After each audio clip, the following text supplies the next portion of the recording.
سورۃ النور۔ اب یہاں 14 وہ جو صورتیں تھیں جو میں نے عرض کیا جو مکیات ہیں مسلسل، ان میں سے ایک سورہ حج کے بارے میں اور ایک سورہ راز کے بارے میں بھی بعض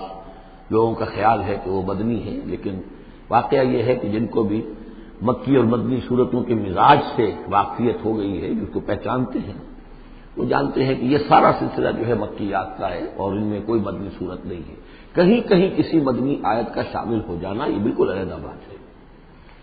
لیکن یہ کہ اب ان 14 صورتوں کے بعد اب یہ ہے واحد صورت مدنی ہے اور یہ سورۃ النور ہے۔ یہ سن 6 کے آس پاس نازل ہوئی ہے، سن 6 ہجری، اور اس میں ایک بہت اہم واقعہ جو آیا ہے وہ حضرت عائشہ صدیقہ رضی اللہ تعالی عنہا پر جو تہمت لگائی تھی منافقین نے، اور اس میں سب سے بڑا رول تو تھا رئیس المنافقین عبداللہ ابن ابی کا،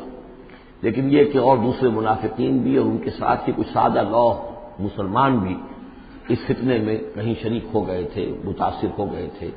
اور یہ کافی یوں سمجھیے کہ خود حضور صلی اللہ علیہ وسلم کے لیے بھی اور حضرت عائشہ صدیقہ کے لیے تو بہت ہی زیادہ تکلیف کا اور کرب کا یہ دور رہا ہے۔ بسم اللہ الرحمن الرحیم، سورۃ انزلناها وفرضناها وانزلنا فیہا آیات بینات لعلکم تذکرون۔ یہ ایک سورت ہے، یہ انداز کسی اور سورت کا نہیں ہے، اس انداز میں اس کا آغاز، اور سورۃن نکرہ کو اگر تفخیم کے لیے مانا جائے تو یہ ایک عظیم سورت ہے جو ہم نے نازل کی ہے اور ہم نے اس کو لازم کیا ہے تم پر، فرض کیا ہے تم پر۔ وانزلنا فیہا آیات بینات، اور اس میں ہم نے اتنی بڑی روشن آیات نازل کی ہیں لعلکم تذکرون، تاکہ تم یاد رکھو، تاکہ تم نصیحت اخذ کرو۔ اس سورہ مبارکہ کا جوڑا جو ہے وہ آپ کو 8 مکی صورتوں کے بعد پھر جا کر ملے گا، اور وہ ہے سورہ احزاب۔ ان دونوں میں بڑی گہری مناسبت ہے اور تقریباً حجم بھی برابر ہے، دونوں 9 رکوعوں پر مشتمل ہیں، اگرچہ اس کی آیات جو ہیں یہ چونکہ بعد میں نازل ہوئی ہے تو 9 رکوع 64 آیات میں ہے، وہاں 9 رکوع 73 آیات میں ہے، وہ پہلے نازل ہوئی، وہ سن 5 میں نازل ہوئی، یہ سن 6 میں نازل ہوئی،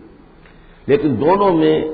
آیت نمبر 35 سورہ احزاب کی بھی سورہ نور کی بھی نہایت اہم ہے، ایمان کی حقیقت اور اسلام کی کیفیات کے بارے میں۔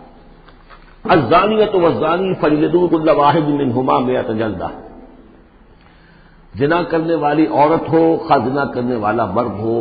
ہر ایک کو ان میں سے 100 کوڑے مارے جائیں۔ ولا تأخذكم بهما رأفۃ فی دین اللہ، اور تمہیں اللہ کے اس دین کے معاملے میں نہ روک دے کوئی شے ان کے اوپر مہربانی کے راستے سے، نہ تمہیں روک لے پکڑ لے، لا تأخذكم بهما، ان کے ساتھ نرمی اور ان کے ساتھ شفقت، فی دین اللہ، اللہ کے دین میں، یہ اللہ کا دین ہے، اللہ کی شریعت ہے، یہ اللہ کی حد ہے، اور اس حد کے اجرا میں کسی کی ہمدردی، کسی کے ساتھ تمہارا تعلق، تمہاری دل کی نرمی، تمہاری شفقت یہ کہیں آڑے نہ آ جائے۔ ان کنتم تؤمنون باللہ والیوم الآخر، اگر تم ایمان رکھتے ہو اللہ پر اور یوم آخر پر۔ یہ جو حد ہے یہ ہے اصل میں زانی زانیہ غیر شادی شدہ اس کے لیے 100 کوڑے ہیں، یہ حد ہے جو قرآن میں آئی ہے۔ زانی اور زانیہ اگر شادی شدہ ہے تو اس کی حد قرآن میں نہیں ہے، لیکن وہ سنت رسول صلی اللہ علیہ وسلم سے ثابت ہے، اور شریعت اسلامی کا چونکہ جو اس کی سورسز ہیں، اس کی ایک بنیاد ہے اللہ کی کتاب، اور دوسری بنیاد جو انڈیپینڈنٹلی قرآن مجید سے آزاد ہو کر ایک مستقل بنیاد ہے، مستقل سورس ہے، وہ سنت رسول ہے صلی اللہ علیہ وسلم۔ تو رجم کا جو حکم ہے وہ سنت سے ہے، اور جیسا کہ میں آپ کو بتا چکا ہوں اصل میں یہ اس قاعدہ کلیہ کے تحت ہے کہ سابقہ شریعت میں، شریعت موسوی میں بعض احکام وہ تھے کہ جن کی نفی نہیں آئی ہے، انہیں جو قتل نبی اکرم صلی اللہ علیہ وسلم نے اس امت کے اندر بھی جاری رکھا ہے۔ ان میں سے یہ 2 حکم جو ہے بہت اہم ہے، ایک قتل مرتد کا حکم ہے اور دوسرے زانی اور زانیہ جو شادی شدہ ہو اس کے سنسار کیے جانے کا حکم ہے۔ وَلْيَشْهَدْ عَذَابَهُمَا طَائِفَةٌ مِّنَ الْمُؤْمِنِينَ، اور چاہیے کہ جب انہیں یہ حد جاری کی جا رہی ہو، سزا دی جا رہی ہو، تو اس وقت موجود رہیں اور دیکھیں کچھ لوگ اہل ایمان میں سے، یعنی یہ پبلک میں ہو، اس لیے کہ اصل میں جو فلسفہ ہے اسلام میں جو سزاؤں کا اور تعزیرات کا حدود کا، وہ ڈیٹرنٹ کا ہے کہ ایسی سزا ہو کہ جس سے بہت سو کو عبرت ہو جائے۔ اگر آپ نے علیحدہ جا کر کہیں کمرے کے اندر کسی کو پھانسی دے دی تو ٹھیک ہے، لوگوں کو پتہ چلا کہ مر گیا، ویسے بھی مر جاتے ہیں لوگ، حادثے میں مر جاتے ہیں، فوت ہو جاتے ہیں،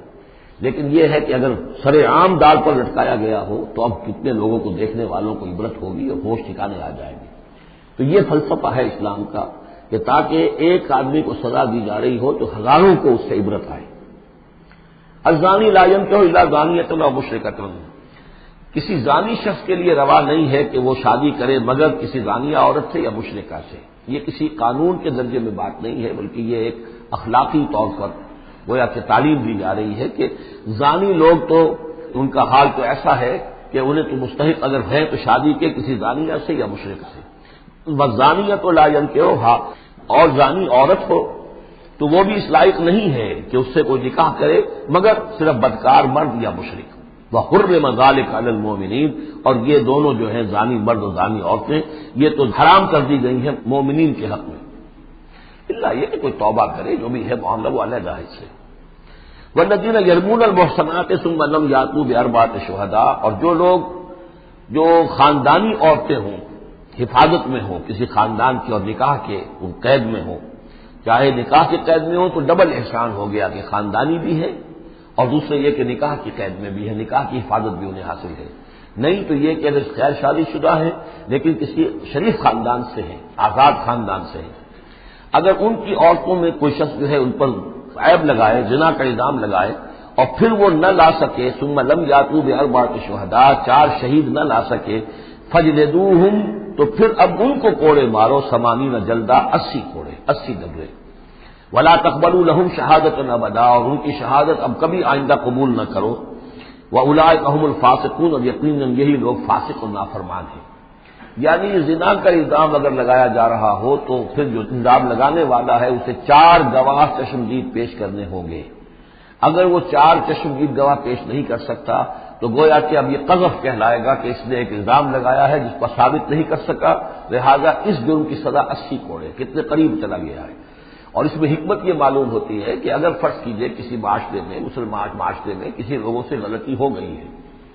اس غلطی کا چرچا نہیں ہونا چاہیے الا یہ کہ اس کے لیے ثبوت موجود ہو کہ اسے کیفر کردار تک پہنچایا جا سکے۔ اگر تو ثبوت اتنا ہے کہ سزا دی جا سکے تو ضرور، لیکن اگر نہ ہو تو خاموش رہو، ورنہ یہ کہ خامخواہ برائی کا چرچا ہو جائے گا جبکہ اس کا سد باب ممکن نہیں ہے، اس کی سزا دینی ممکن نہیں ہے، تو اس میں سکوت جو ہے وہ بہتر ہے۔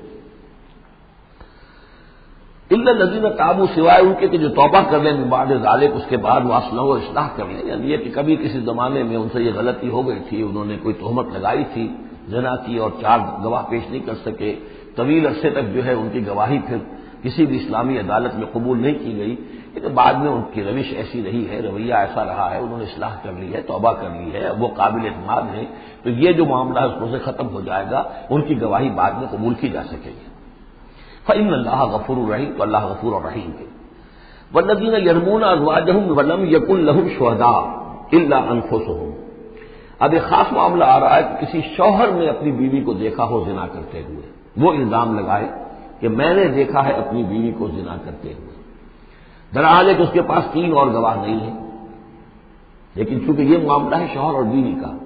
اگر کسی اور عورت کا ہوتا تو اس کے اوپر 80 درے لگتے اس کو کہ اس نے الزام لگایا ہے، چاہے چشمدید ہے، چاہے اس نے دیکھا ہے، لیکن 3 گناہ اور نہیں لا سکا، 3 گواہ نہیں لا سکا ہے تو درے لگیں گے 80۔ لیکن معاملہ کیونکہ بیوی کا ہے، اس کے لیے خاص قانون ہے، اس کو لعان کہتے ہیں۔ وہ یہ ہے کہ والذین یرمون ازواجہم، جو الزام لگائیں زنا کا اپنی بیویوں پر، ولم یکن لہم شہداء، اور ان کے پاس گواہ موجود نہ ہو، الا انفسہم، سوائے ان کی اپنی جانوں کے، انہوں نے خود دیکھا ہے، فشہادۃ احدہم 4 شہادات باللہ، تو یہ ایک شخص کی گواہی بھی 4 گواہیاں شمار کی جائیں گی جبکہ وہ قسم کھائے اللہ کی، انہ لمن الصادقین، کہ وہ سچا ہے، حلفیہ بیان کرے۔ والخامسۃ، اور 5ویں بات یہ کہ وہ یہ کہے کہ ان لعنت اللہ علیہ ان کان من الکاذبین، کہ اگر میں جھوٹا ہوں تو مجھ پر اللہ کی لعنت ہے۔ 4 مرتبہ قسم کھا کر گواہی دینا گویا کہ وہ 4 گواہوں کی گواہی کے قائم مقام ہو جائے گا، جبکہ پھر وہ یہ بھی کہے کہ اگر میں جھوٹا ہوں تو اللہ کی لعنت مجھ پر ہو، لعنت اللہ علی الکاذبین ان کان من الکاذبین۔ وَيَدْرَؤُ عَنْهَا الْعَذَابَ، اب عورت کیا کرے گی جس کے اوپر اس کی بیوی جو ہے اس پر جو الزام لگایا گیا ہے، اگر وہ اس پر سے عذاب ٹل جائے گی سزا اور یہ حد عورت سے، ان تشہد 4 شہادات باللہ، کہ وہ بھی قسم 4 مرتبہ کھائے اللہ کی، انہ لمن الکاذبین کہ یہ میرا شوہر جو مجھ پر الزام لگا رہا ہے جھوٹا ہے. والخامسۃ اور پانچویں بات وہ یہ کہے ان غضب اللہ علیہا ان کان من الصادقین کہ اگر میرا یہ شوہر اس الزام میں سچا ہے تو مجھ پر اللہ کا غضب آئے. اس انداز میں پھر یہ کہ عورت کے اوپر پھر حد جاری نہیں ہوگی. اور اگر شوہر کے 4 قسمیں کھا کر الزام لگانے اور پھر یہ کہ اللہ تعالیٰ کی لعنت اپنے اوپر طلب کرنے اگر جھوٹا ہو، اس کے بعد اگر بیوی خاموش رہتی ہے، وہ جوابی طور پر قسم نہیں کھاتی 4 اور نہ یہ کہتی ہے کہ اگر یہ سچا ہو تو مجھ پر اللہ کا غضب ہو، تو پھر اس پر حد جاری ہو جائے گی. لیکن اگر وہ بھی قسم کھا لے 4 قسمیں اور یہ کہ ساتھ ہی یہ بھی کہے کہ اگر یہ سچا ہو اور واقعی اس کا الزام درست ہو مجھ پر تو مجھ پر اللہ کا غضب نازل ہو جائے، تو پھر یہ کہ عذاب ٹل جائے گا، دنیا کی سزا اسے نہیں ملے گی. وَلَوْلَا فَضْلُ اللَّهِ عَلَيْكُمْ وَرَحْمَتُهُ اور اگر اللہ کا فضل اور اس کی رحمت تمہارے شامل حال نہ ہوتی وَأَنَّ اللَّهَ تَوَّابٌ رَحِيمٌ تو گویا کہ یہاں پہ محذوف ہے کہ اگر اللہ فضل اور اس کی رحمت شامل حال نہ ہوتی تو تم بہت غلط راستے پر پڑ جاتے، تم کوئی بہت بڑا قدم اٹھا دیتے. وہ جو بھی واقعہ اب آگے آ رہا ہے یہ اس کے لیے تمہید ہے. وَأَنَّ اللَّهَ تَوَّابٌ حَكِيمٌ یقیناً اللہ تعالیٰ بہت توبہ کا قبول فرمانے والا اور حکمت والا ہے. إِنَّ الَّذِينَ جَاءُوا بِالْإِفْكِ عُصْبَةٌ مِّنكُمْ جن لوگوں نے یہ طوفان اٹھایا ہے، جن لوگوں نے تہمت تراشی ہے حضرت عائشہ صدیقہ رضی اللہ تعالی عنہا پر، یہ تمہارا ہی ایک گروہ ہے، تم ہی میں سے ہے. لا تحسبوه شرا لکم اسے تم اپنے لیے برا نہ سمجھو بل هو خیر لکم بلکہ یہ بھی تمہارے لیے خیر ہے. اس کے ذریعے سے اللہ تعالیٰ تمہارے سامنے اب اس سبل میں ہدایات دے گا، قوانین بتا دے گا، شریعت کے جو احکام ہیں وہ نازل ہو رہے ہیں. اس کے لیے گویا کہ یہ واقعہ جو ہے ایک تقریب بن گیا، ایک ذریعہ بن گیا. واقعہ اچھی طرح نوٹ کر دیجئے کہ غزوہ بنی مستلق میں حضور سن 6 کا ہے یہ واقعہ، ہجری کا تشریف لے گئے تھے. جب وہاں سے واپس آ رہے تھے تو جہاں رات کو ایک جگہ پر قیام تھا اور حضرت عائشہ صدیقہ جو ہے ایک ہودج میں علیحدہ ہوتی تھی، جیسے جس کو کہ اٹھا کر جو لوگ آتے تھے حمال وہ اٹھا کر اسے اونٹ پر رکھ دیتے تھے اور جہاں پر پڑا ہوا وہ ہودج اونٹ پر سے اتار کر نیچے رکھ دیا.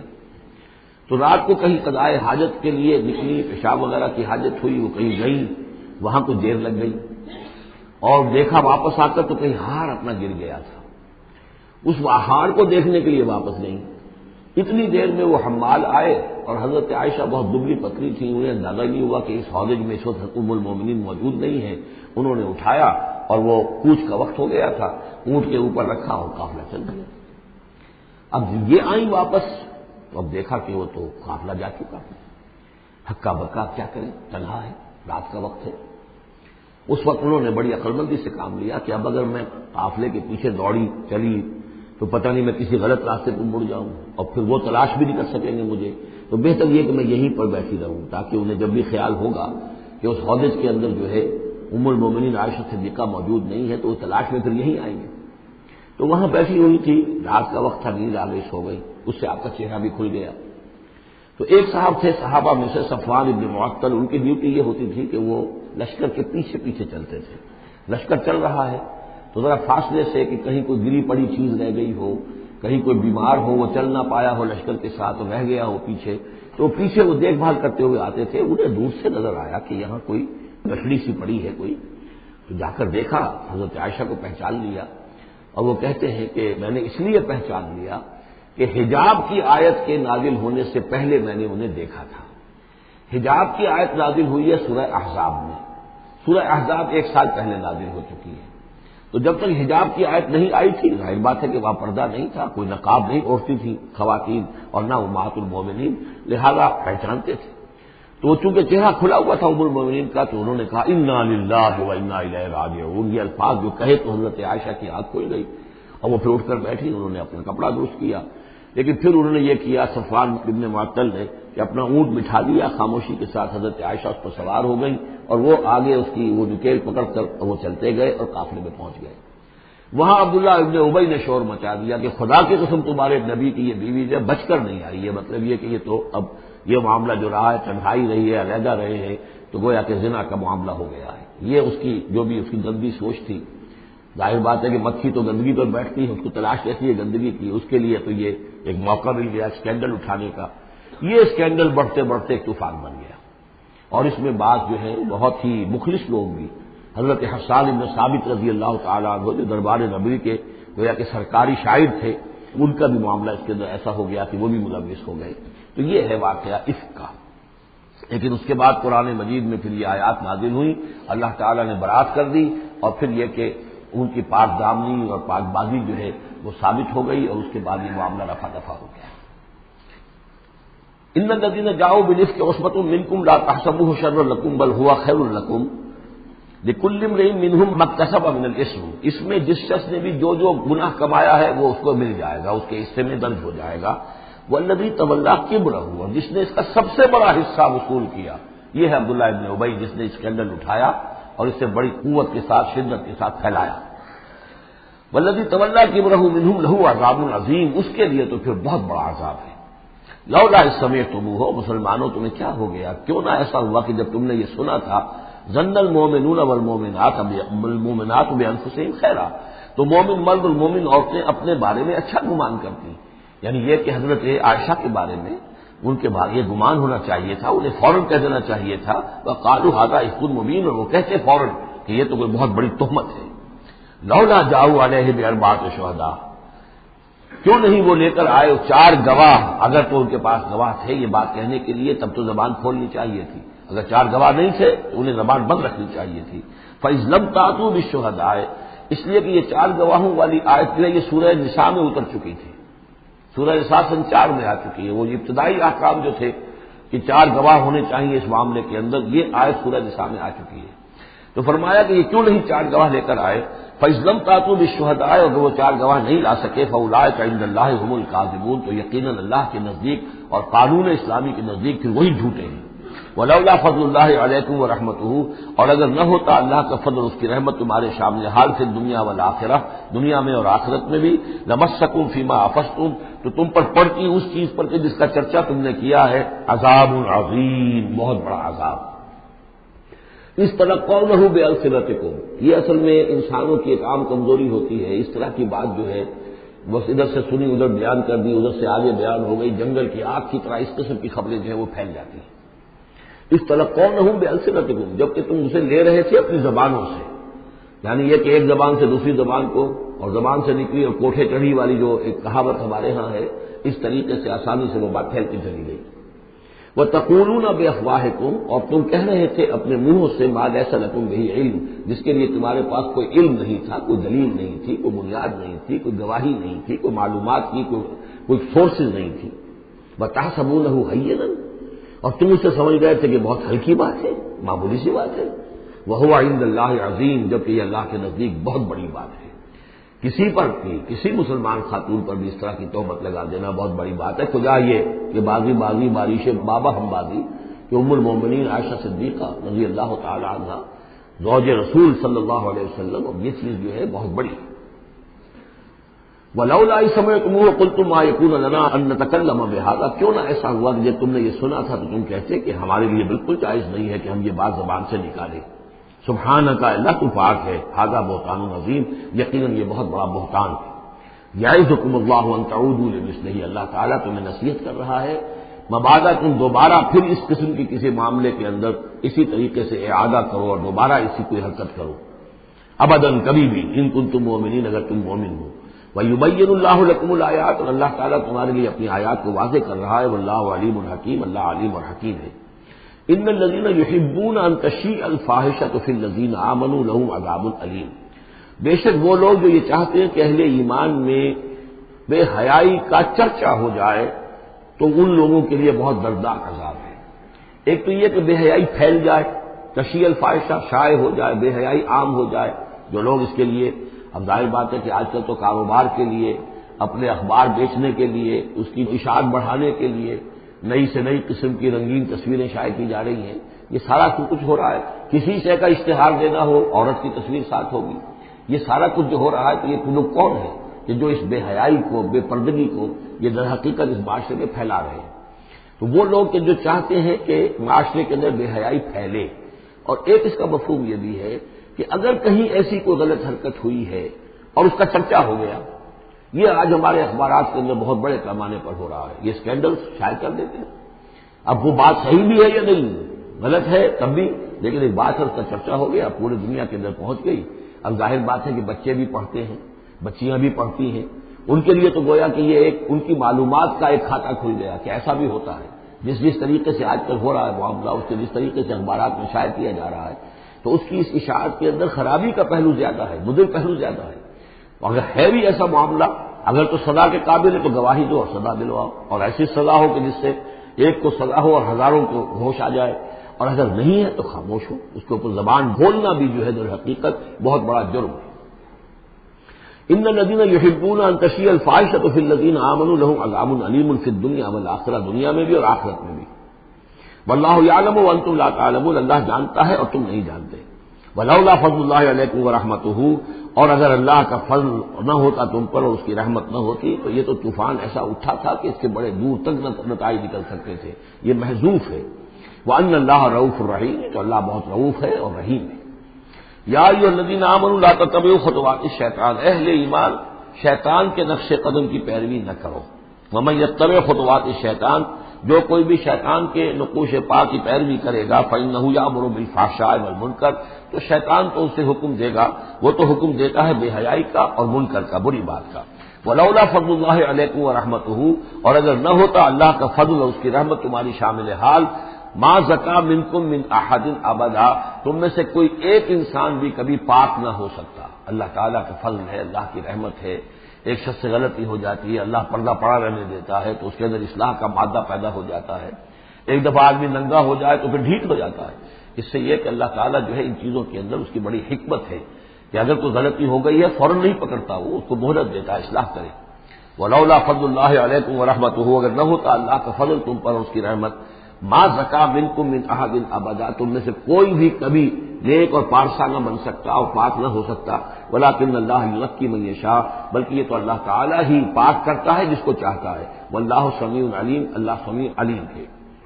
ولا یأتل اولو الفضل منکم والسعة ان یؤتوا اولی القربى والمساکین والمہاجرین فی سبیل اللہ، اس آیت کی بھی شان نزول ہے کہ حضرت ابو بکر صدیق رضی اللہ تعالیٰ عنہ کے ایک یا تو بھانجے تھے یا خالہ زاد بھائی تھے، حضرت مصطح۔ یہ حضرت مصطح جو غریب آدمی تھے اور حضرت ابو بکر ان کی مدد کیا کرتے تھے، پیسے سے، مال سے ان کی ضرورت جو ہے پوری کرتے تھے۔ لیکن یہ مصطح بھی اس میں شریک ہو گئے۔ حضرت عائشہ صدیقہ رضی اللہ تعالیٰ عنہ پر جو تہمت کا معاملہ چلا تو حضرت ابو بکر کو جب معلوم ہوا کہ مصطح بھی اس معاملے کے اندر شریک ہے تو پھر غصے میں آ کے ان کا قسم کھا لی کہ میں اب اس کے ساتھ کبھی کوئی بھلائی نہیں کروں گا، اس نے اتنی بڑی غلطی کی ہے اور اس معاملے کے اندر میری بیٹی کا معاملہ ہے اور اس میں اس کو یہ خیال نہیں آیا کہ میں اس کے ساتھ کتنا کچھ احسان کرتا ہوں، اس کے اندر جو ہے وہ خود بھی شریک ہو گیا۔ اس پر اللہ تعالیٰ کی طرف سے گرفت آ رہی ہے کہ نہیں ابو بکر یہ ٹھیک نہیں ہے، جو بھی اس سے غلطی ہوئی،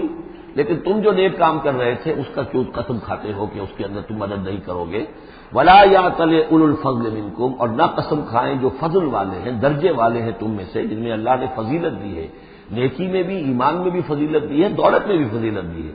وسعت، اور جنہیں کشادگی دی ہے، مال کی کشادگی دی ہے، ان یؤتوا اولی القربى، کہ وہ کوئی صلہ رحمی کریں اپنے قرابت داروں کے ساتھ، کچھ دیں مال اور صدقہ و خیرات دیں اپنے قرابت داروں کو، والمساکین والمہاجرین، اور محتاجوں کو اور وطن چھوڑنے والے مہاجرین کو، فی سبیل اللہ، اللہ کی راہ میں۔ تو یہ قسم نہ کھائیں، ولیعفوا ولیصفحوا، انہیں چاہیے کہ معاف کر دیں اور درگزر سے کام لیں۔ الا تحبون ان یغفر اللہ لکم،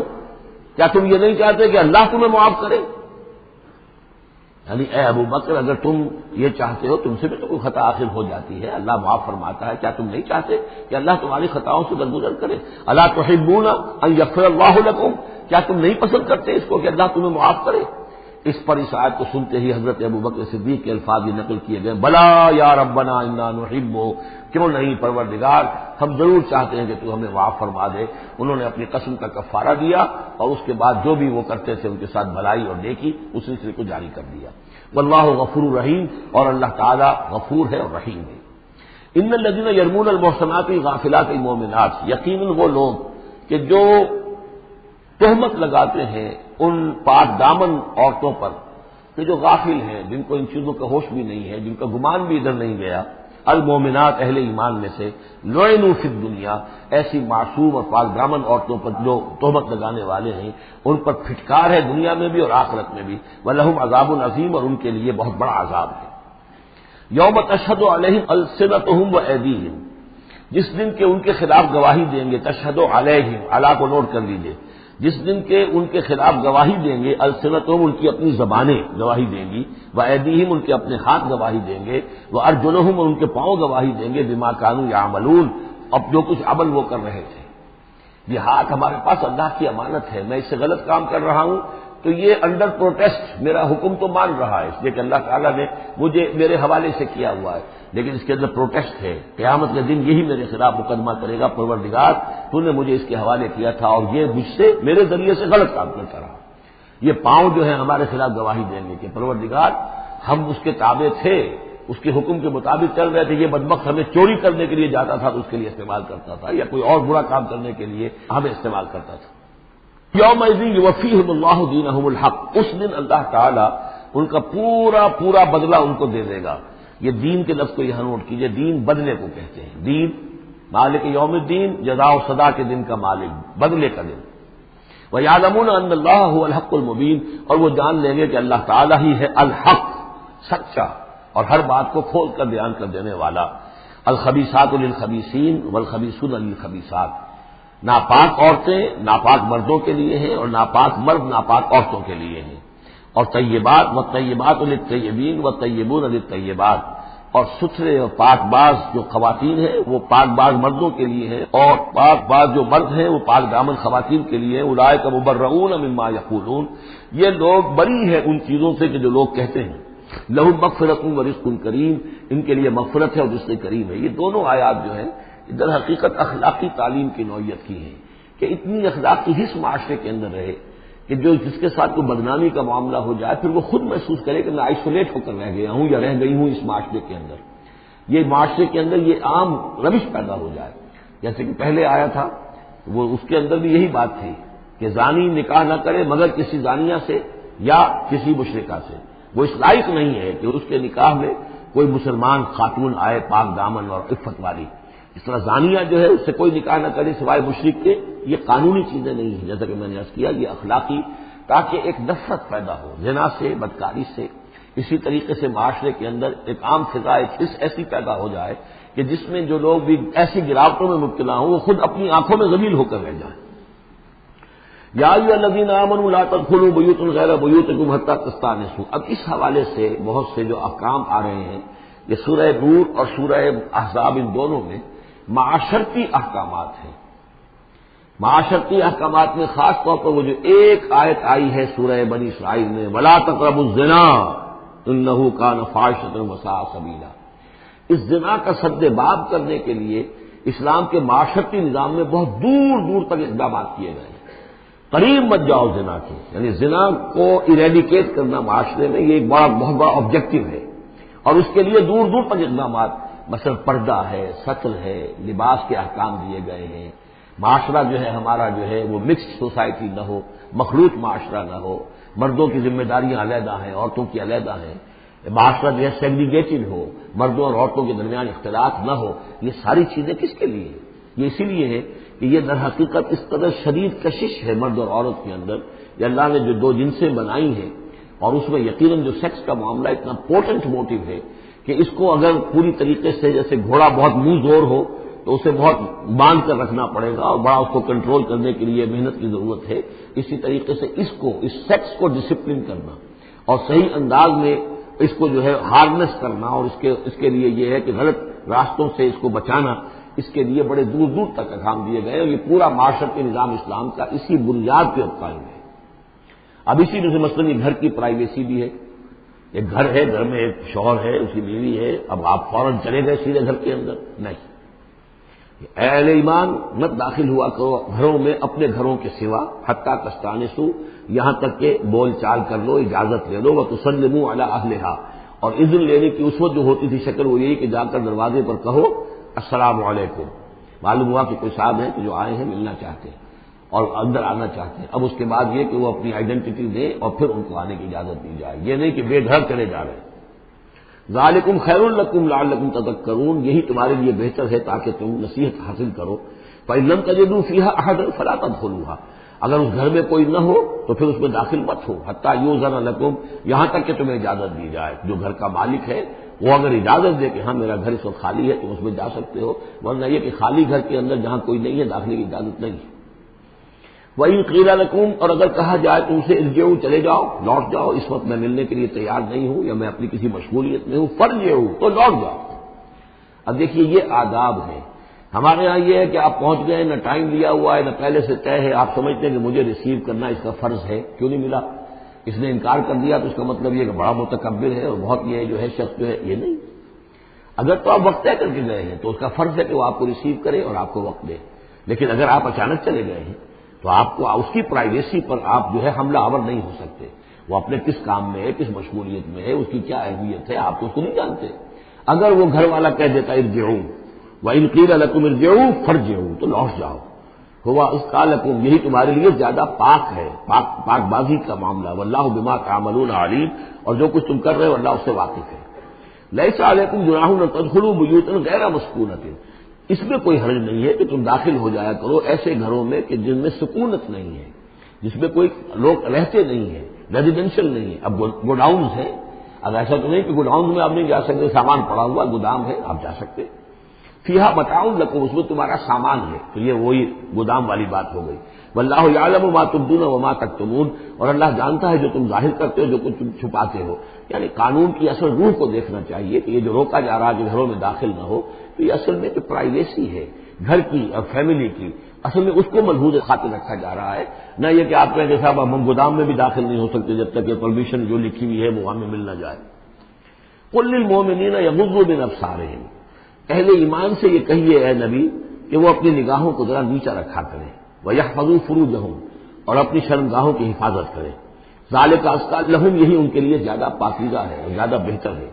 ان اللہ خبیر بما یصنعون، یقیناً اللہ تعالیٰ باخبر ہے اس سے کہ جو وہ کر رہے ہیں۔ وَقُل لِّلْمُؤْمِنَاتِ يَغْضُضْنَ مِنْ أَبْصَارِهِنَّ، اسی طرح مومن عورتوں سے بھی کہہ دیجیے وہ بھی اپنی نگاہیں نیچی رکھا کریں، وَيَحْفَظْنَ فُرُوجَهُنَّ، وہ بھی اپنے سطر کو پوری طریقے سے ملحوظ رکھیں اور اپنی شرمگاہوں کی حفاظت کریں۔ وَلَا يُبْدِينَ زِينَتَهُنَّ، اور انہیں نہیں چاہیے کہ وہ اپنی زینت اور سنگھار کو ظاہر کریں، الا ما ظہر منہا، سوائے اس کے کہ جو از خود ظاہر ہو جائے۔ وَلْيَضْرِبْنَ بِخُمُرِهِنَّ، اور چاہیے کہ وہ اپنے گریبانوں کے اوپر اپنی اوڑھنیوں کے بکل مار دیا کریں، بِخُمُرِهِنَّ عَلَىٰ جُيُوبِهِنَّ،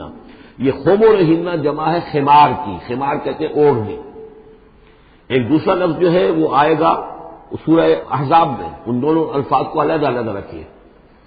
تو یہ ہے کہ اپنے گریبانوں کے اوپر، گویا کہ یہ بھی پرانا ہمیشہ سے لباس، عورت کے لباس میں اوڑھنی بھی تھی اور عورت کے لباس میں چادر بھی تھی۔ چادر وہ لے کر نکلتی تھی جب گھر سے باہر جاتی تھی، اور اوڑھنی وہ رکھتی تھی جبکہ گھر کے اندر ہوتی تھی۔ یہی جو ہماری تہذیب کے اندر ہے، یہ عرب کی تہذیب میں پہلے بھی تھا۔ چہرے کا پردہ نہیں تھا عرب میں، چادر وہ لے کے جاتی تھی تو چادر اپنے اوپر ڈالتی تھی، اور مرد بھی چادر کے بغیر نہیں ہوتے تھے، نہ کوئی مرد بغیر چادر کے نہ عورت،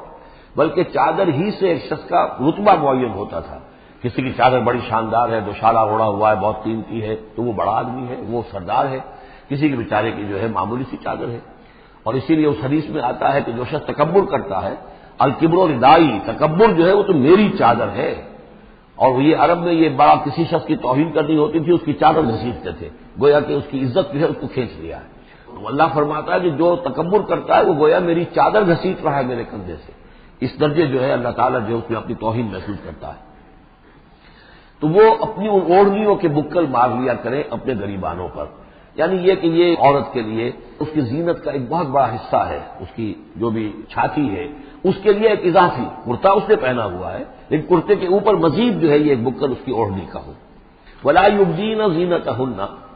اس کے سینے کے اوپر یہ اضافی ہو جائے گا، ولا یبدین زینتہن، اور نہ وہ ظاہر کریں اپنی زینت کو۔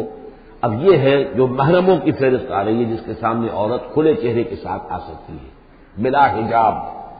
اور یہ اتنی طویل فہرست جو دی گئی ہے، آخر سوچنا چاہیے کہ اللہ تعالیٰ نے یوں ہی ایکسرسائز ان فیوٹیلٹی تو نہیں کی ہے۔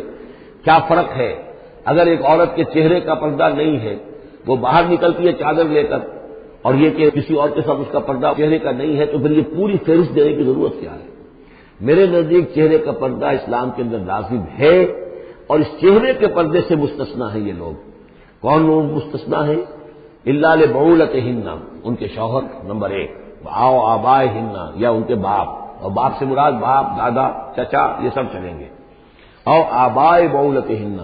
یا ان کے شوہروں کے باپ، او ابنائہن، یا ان کے اپنے بیٹے، او ابنائے بعولتہن، یا ان کے شوہروں کے بیٹے۔ یعنی ان کے شوہروں کی کسی اور بیوی سے اولاد ہے، بیٹے ہیں، تو وہ بھی محرم ہے، وہ نامحرم نہیں ہے۔ اور اخوانہن یا ان کے اپنے بھائی، اور بنی اخوانہن یا ان کے بھائیوں کے بیٹے، اور بنی اخواتہن یعنی یہ بھتیجے ہو گئے، اور بنی اخواتہن یا ان کے بھانجے، اور نسائہن یا ان کی عورتیں، اپنی عورتیں، جان پہچان کی عورتیں، عام عورتیں نہیں ہیں، نسائہن، او ما ملکت ایمانہن یا یہ کہ جو ان کے غلام اور ان کی لونیاں ہیں۔ اکثر و بیشتر اہل سنت کے نزدیک یہاں مرد غلام مراد نہیں ہے بلکہ لونیاں مراد ہیں۔ اب تابعین غیر اولی الاربۃ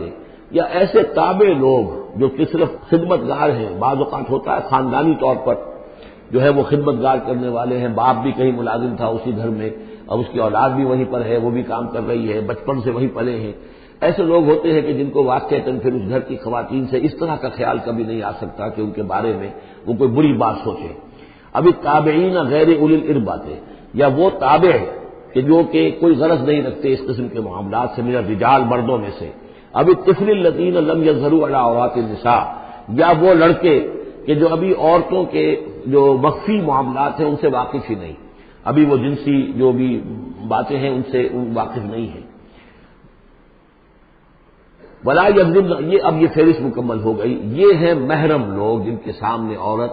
بغیر چہرے کے پردے کے آ سکتی ہے۔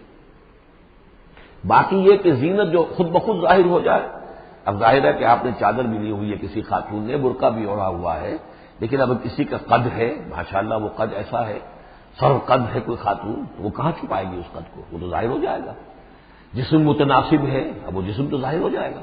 اس اعتبار سے ما ظہر منہا کو لوگوں نے لے لیا چہرے کے لیے، یہ بالکل غلط ہے۔ چہرے کا تو پردہ میرے نزدیک لازم ہے، اور یہ کہ باقی یہ کہ ان کے سامنے چہرے کے سمیت عورت آ سکتی ہے۔ باقی عورت جو ہے اپنے بیٹے کے سامنے بھی سوائے 3 اعضاء کے اور نہیں کھول سکتی، اپنے بھائی کے سامنے بھی نہیں کھول سکتی۔ چہرہ، یہ ہاتھ پونچھوں سے نیچے، اور پیر ٹخنوں سے نیچے، یہ جو 3 اعضاء ہیں یہ وہ ہیں کہ جو عورت کھلے رکھ سکتی ہے، اپنے وہ بیٹے کے سامنے بھی، بھائی کے سامنے بھی، اور جو بھی رشتے گرائے گئے ہیں۔ لیکن یہ کہ اس سے آگے پھر جو ہے معاملہ وہ پھر شوہر کا ہے، اس سے آگے یعنی لباس کا معاملہ جو ہے جس سے کہ عورت جو ہے وہ آزاد ہوگی، وہ صرف شوہر کے لیے۔ ولا یضربن بارجلہن لیعلم ما یخفین من زینتہن، اور نہ ایسا ہو کہ وہ اپنے پاؤں مار کر چلیں، مار کر چلیں تو زیور جو ہے پاؤں میں پہنا ہوا اس کی جھنکار ہو تاکہ لوگوں جو ہے ادھر متوجہ ہو جائیں۔ لیعلم ما یخفین من زینتہن، تاکہ لوگوں کے علم میں آ جائے کہ کیا انہوں نے چیز چھپائی ہوئی ہے اپنی زینت میں سے، کیا زیورات پہنے ہوئے ہیں۔ وَتُوبُوا إِلَى اللَّهِ جَمِيعًا أَيُّهَا الْمُؤْمِنُونَ، اور اے اہل ایمان سب کے سب مل کر اللہ کی جناب میں توبہ کرو، لعلکم تفلحون، تاکہ تم فلاح پاؤ۔ وَأَنكِحُوا الْأَيَامَ مِنكُمْ، اور دیکھو اپنی بیواؤں کی شادیاں کر دیا کرو۔ وَالصَّالِحِينَ مِنْ عِبَادِكُمْ، یہ بھی اب ایک بہت اہم ہے بات۔ ہندوانہ ہمارا معاشرہ جو ہے وہ بیوہ کی شادی جو ہے وہ تو جائز بھی نہیں سمجھتا، یا بہت ہی یوں سمجھیے کہ اس کے نزدیک بہت ہی ناپسندیدہ بات ہے، اور ہمارے ہاں بھی یہ ہو گیا ہے۔ حالانکہ یہاں حکم ہے انکحوا الایام منکم، بیواؤں کی شادیاں کر دیا کرو۔ والصالحین من عبادکم و امائکم، اور تمہاری جو بانیاں ہوں، غلام ہوں، ان میں سے بھی جو سمجھدار ہوں، جن کے کردار کے بارے میں تمہیں اعتماد ہو، ان کی بھی شادیاں کر دیا کرو۔ ایک کی کنیز ہے، ایک کا غلام ہے، ان کی شادی ہو جائے۔ اب ظاہر بات ہے وہ کنیز جو ہے اپنے آقا کے، اب اس کے ساتھ وہ تمتع نہیں کر سکے گا، اس لیے کہ اس نے اجازت دے دی ہے کہ اس کی کنیز کی شادی ہو گئی ہے کسی غلام کے ساتھ۔ وَالصَّالِحِينَ مِنْ عِبَادِكُمْ وَإِمَائِكُمْ إِنْ يَكُونُوا فُقَرَاءَ، اگر وہ فقیر ہوں گے، مہر وغیرہ دینے کی ان کے اندر ہمت نہیں ہے، صلاحیت نہیں ہے، يُغْنِهُمُ اللَّهُ مِنْ فَضْلِهِ، تو ہو اللہ تعالیٰ ہو سکتا ہے کہ ان کو اپنے فضل سے غنی کر دے۔ واللہ واسع علیم، اللہ واسع بہت سمائی رکھنے والا، کشائش والا، کشادگی والا اور جاننے والا ہے۔ یعنی یہ بھی ہے کہ کسی وقت انسان سوچے کہ اگر میں شادی کروں گا تو وہ بھی اپنی قسمت ساتھ لے کر آئے گی، کیا پتہ کہ میرے اس وقت حالات جو ہیں اگر کچھ خراب بھی ہیں، تو اللہ تعالیٰ اس کی قسمت سے، اس کے حوالے سے وہ اللہ تعالیٰ میرے لیے رزق کا دروازہ کھول دے۔ وَلْيَسْتَعْفِفِ الَّذِينَ لَا يَجِدُونَ نِكَاحًا، اور جو لوگ نکاح کی قدرت بالکل نہ رکھتے ہوں، شادی کر ہی نہ سکتے ہوں، کچھ بھی نہ ہو ان کے پاس، نہ کوئی گھر ہو جس میں کہ اپنی بیوی کو رکھ سکیں، نہ کوئی نان نفقے کا سامان ہو، نہ کوئی مہر دے سکیں، وَلْيَسْتَعْفِفْ، تو انہیں چاہیے کہ وہ اپنی عفت کی حفاظت کریں، پوری طریقے سے اپنے جنسی جذبے کو کنٹرول کریں۔ الَّذِينَ لَا يَجِدُونَ نِكَاحًا حَتَّىٰ يُغْنِيَهُمُ اللَّهُ مِنْ فَضْلِهِ، یہاں تک کہ اللہ تعالیٰ انہیں اپنے فضل سے غنی کر دے۔ والذین یبتغون الکتاب مما ملکت ایمانکم فکاتبوہم، اور تمہارے غلاموں میں سے جو تمہارے ساتھ چاہیں مکاتبت کرنا. یہ مکاتبت کا قاعدہ یہ تھا کہ غلام یہ طے کرتا تھا کہ جناب میں آپ کو اتنے لاکھ درہم دے دوں گا، اتنی مدت کے اندر اندر آپ مجھے آزاد کر دیجئے. تو یہ معاہدہ ہو گیا، اب وہ آزاد ہو گیا. لیکن آزادی اسی میں ہے کہ اسے وہ رقم اتنی عرصے کے اندر ادا کرنی ہے. اب وہ کمائے گا، محنت کرے گا، کوشش کرے گا اور وہ رقم ادا کر دے گا. یہ مکاتبت تھی. تو جو بھی تمہارے غلاموں میں سے مکاتبت چاہے مما ملکت ایمانکم فکاتبوہم، تو یہ مکاتبت کر لیا کرو. قرآن مجید نے وہ تمام راستے کھولے ہیں کہ جن سے غلاموں کی آزادی کا جو ہے آسانی کے ساتھ تدریجاً سہج انداز کے اندر ان کی غلامی کا جو ہے سلسلہ ختم ہو کر آزادی کی طرف راستہ کھل جائے. فقاتلوہم ان علمتم فیہم خیرا، اگر تم دیکھ رہے ہو ان کے اندر کہ خیر ہے، بھلائی ہے، واقعتاً یہ شخص اعتماد کیا جا سکتا ہے، یہ بھاگ نہیں جائے گا اور یہ جو بھی کرنا چاہ رہا ہے معاہدہ اس کو پورا کرنے کی اس کی نیت ہے. وآتوہم من مال اللہ الذی آتاکم، پھر ایسے لوگوں کو جنہوں نے مکاتبت کی ہو تم بھی مال دیا کرو جو اللہ کا مال تمہارے پاس اللہ نے تمہیں دیا ہے. یعنی لوگ مدد بھی کریں اس کی تاکہ وہ اپنی اس رقم کو جلد از جلد ادا کر کے اور وہ پھر آزاد ہو جائے. وَلَا تُكْرِهُوا فَتَيَاتِكُمْ عَلَى الْبِغَاءِ، اور دیکھو اپنی باندیوں کو، چھوکریوں کو، یہ جو وہاں پہ باندیاں کنیزیں ہوتی تھی انہیں بدکاری پر مجبور نہ کرو. ان اردنا تحسنا، اگر وہ چاہیں کہ وہ پاک دامن رہیں، وہ کسی قلعے میں رہیں، اور ان سے چونکہ یہ بھی رواج وہاں تھا، ان باندیوں سے پھر وہ پیشہ کراتے تھے. اب یہ اصل میں اصلاح ہو رہی ہے اس معاشرے کی اور اس کے اندر ان چیزوں کو رفتہ رفتہ روکا جا رہا ہے. جیسے سورہ نساء میں آیا تھا، ایسا بھی ہوتا تھا کہ باپ کی بیویاں جو ہیں اپنی جو سوتیلی مائیں ہیں انہیں اپنے گھر میں ڈال دیا. لیکن یہ ساری چیزیں رفتہ رفتہ ایک ایک کر کے پھر ان کی بندش ہوئی ہے. تو وہ اپنی اولادیوں سے پیشہ کراتے تھے اور کمائی خود کھاتے تھے. تو فرمایا یہ بہت غلط ہے. لتبتغوا عرض الحیات الدنیا، تاکہ تم حاصل کرو دنیا کی زندگی کا سامان. ومن یکرہن فإن اللہ من بعد اکراہہن غفور رحیم، اور اگر کوئی ان کو مجبور کرے گا اس کام کے لیے تو اللہ تعالیٰ ان کی اس مجبوری کی بنا پر ان کے حق میں غفور و رحیم ہوگا. تم پر وبال آئے گا، جو کام یہ غلط کروائے گا وبال اس پر آئے گا. اگر وہ خود جو ہے مجبوراً کر رہی ہے اور وہ اس کے لیے ذہناً تیار نہیں ہے تو بہرحال اللہ اس کے حق میں غفور و رحیم ہوگا. وَلَقَدْ أَنزَلْنَا إِلَيْكُمْ آيَاتٍ مُبَيِّنَاتٍ، اور دیکھو ہم نے نازل کر دی ہے تمہاری جانب یہ روشن آیات. وَمَثَلًا مِّنَ الَّذِينَ خَلَوْا مِن قَبْلِكُمْ، اور وہ ساری باتیں بھی ہم نے بتا دی ہیں کہ جو ان لوگوں میں تھیں جو تم سے پہلے تھے. یہ ساری گندگیاں، معاشرتی خرابیاں جو ہیں یہ پہلوں کے اندر بھی تھیں، ہم نے ان سب کی نشاندہی کر دی ہے. وہ موعظۃ للمتقین، اور اہل تقویٰ کے لیے ہم نے نصیحت یہ نازل فرما دی ہے. قد جاءتکم موعظۃ من ربکم وشفاء لما فی الصدور. اب یہ 5واں رکوع آ رہا ہے اور یہ ہمارے اس منتخب نصاب کا جو دوسرا حصہ ہے ایمان کی بحث، اس کے ضمن میں یہ بہت اہم درس ہے. اور یہ آیت نمبر 35 جو آ رہی ہے یہ قرآن مجید کی عظیم ترین آیات میں سے ہے. اس سورہ مبارکہ کی بھی آیت نمبر 35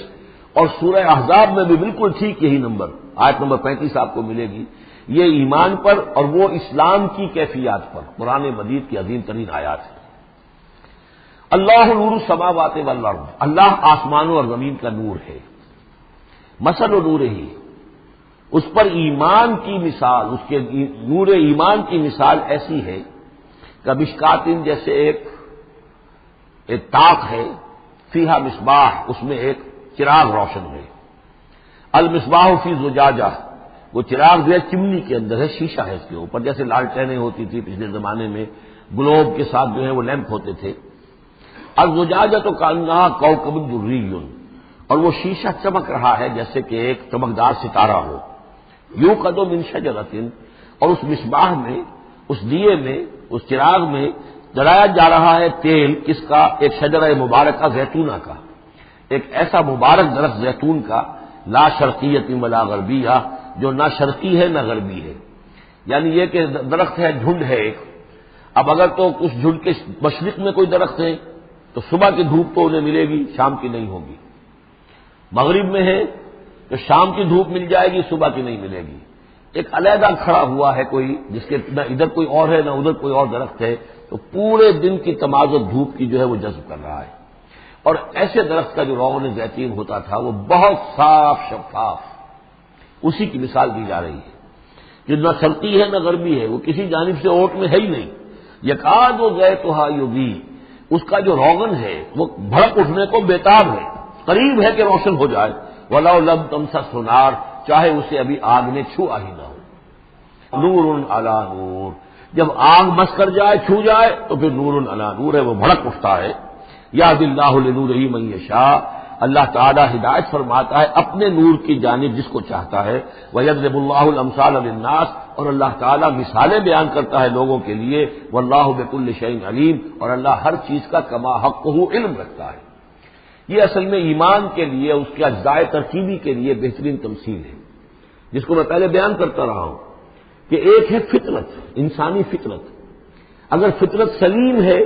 تو اس کے اندر یہ ایمانی حقائق موجود ہیں، معرفت خداوندی موجود ہے۔ البتہ اس پر کوئی پردے آ گئے ہیں، اس کے اوپر جو ہے کچھ غلاف پڑ گئے ہیں، اور جب آتی ہے وہی وہ اس کو ایکٹیویٹ کرتی ہے۔ آیات الہیہ جو ہیں، آیات قرآنیہ، وہ اندر کے جو ڈورمنٹ اس کی کانشیسنس ہے ایمان کی، اس کو ایکٹیویٹ کر کے شعور پر لے آتی ہے۔ اس کو یوں سمجھے کہ جیسے تیل ہے۔ اب تیل ایک ہے کڑوا تیل، جس سے کہ ہم دیے کبھی جلایا کرتے تھے، اب تو شاید ہی کہیں آپ نے دیکھا ہو دیا کس کو کہتے ہیں، لیکن اس میں وہ کڑوا تیل جو جلتا تھا تو کڑوا تیل خود آگ نہیں پکڑ سکتا،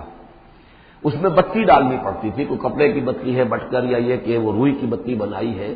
اس بتی کا اس پھر آگ لگاتے تھے تو چل تو رہا ہے تیل، لیکن بواسطہ بتی، براہ راست وہ تیل جلنے کی پوزیشن میں نہیں ہے۔ لیکن ایک تیل ہے پیٹرول،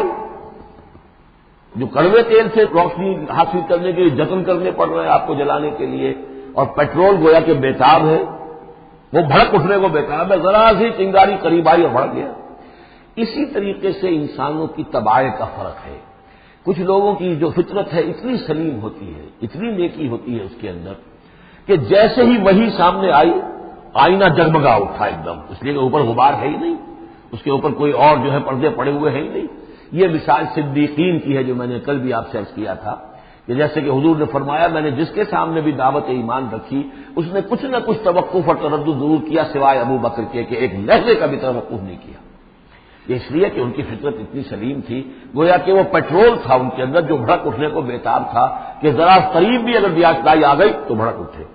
لیکن کچھ لوگ وہ تھے کہ جن کا تیل اتنا صاف اور پاک نہیں تھا، ان میں کوئی تکدر تھا، انہیں وقت لگ گیا، اگر چاہیے کہ بالآخر وہ ایمان لے آئے،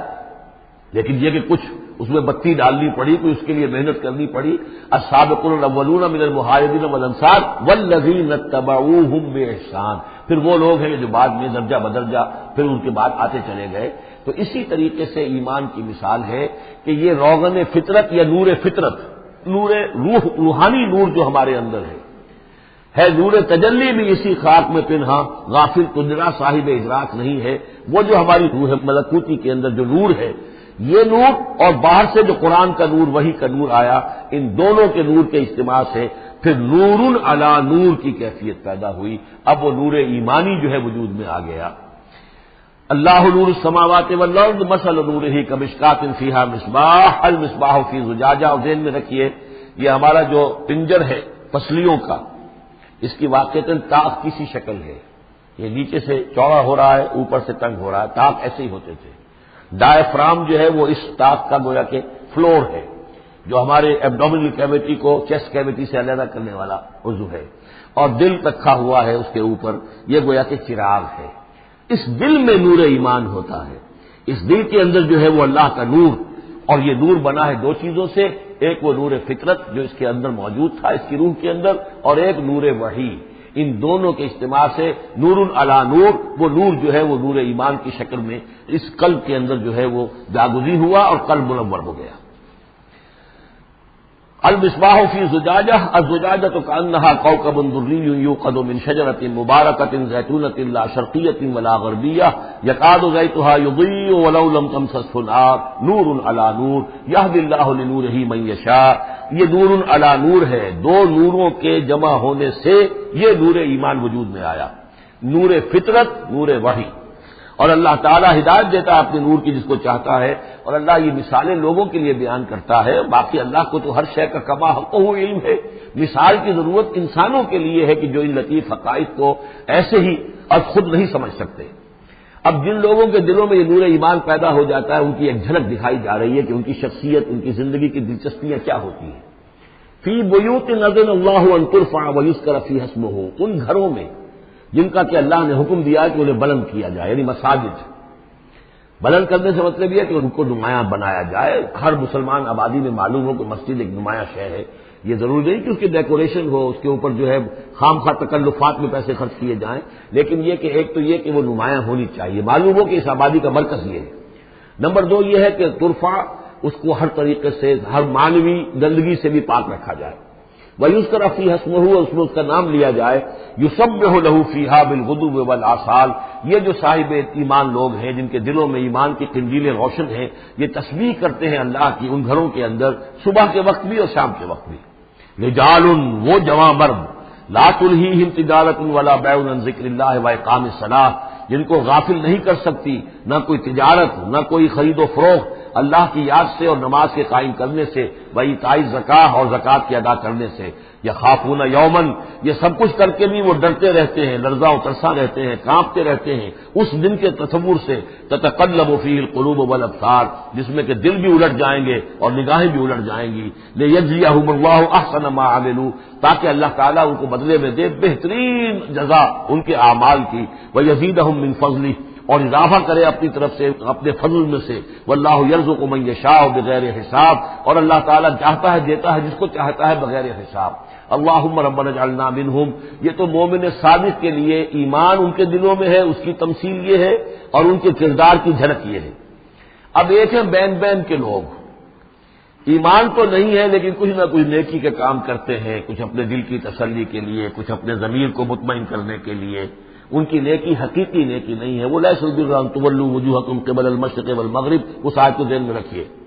والذین کفروا، اور جو لوگ ایمان سے تہی ہیں، محروم ہیں، کافر ہیں،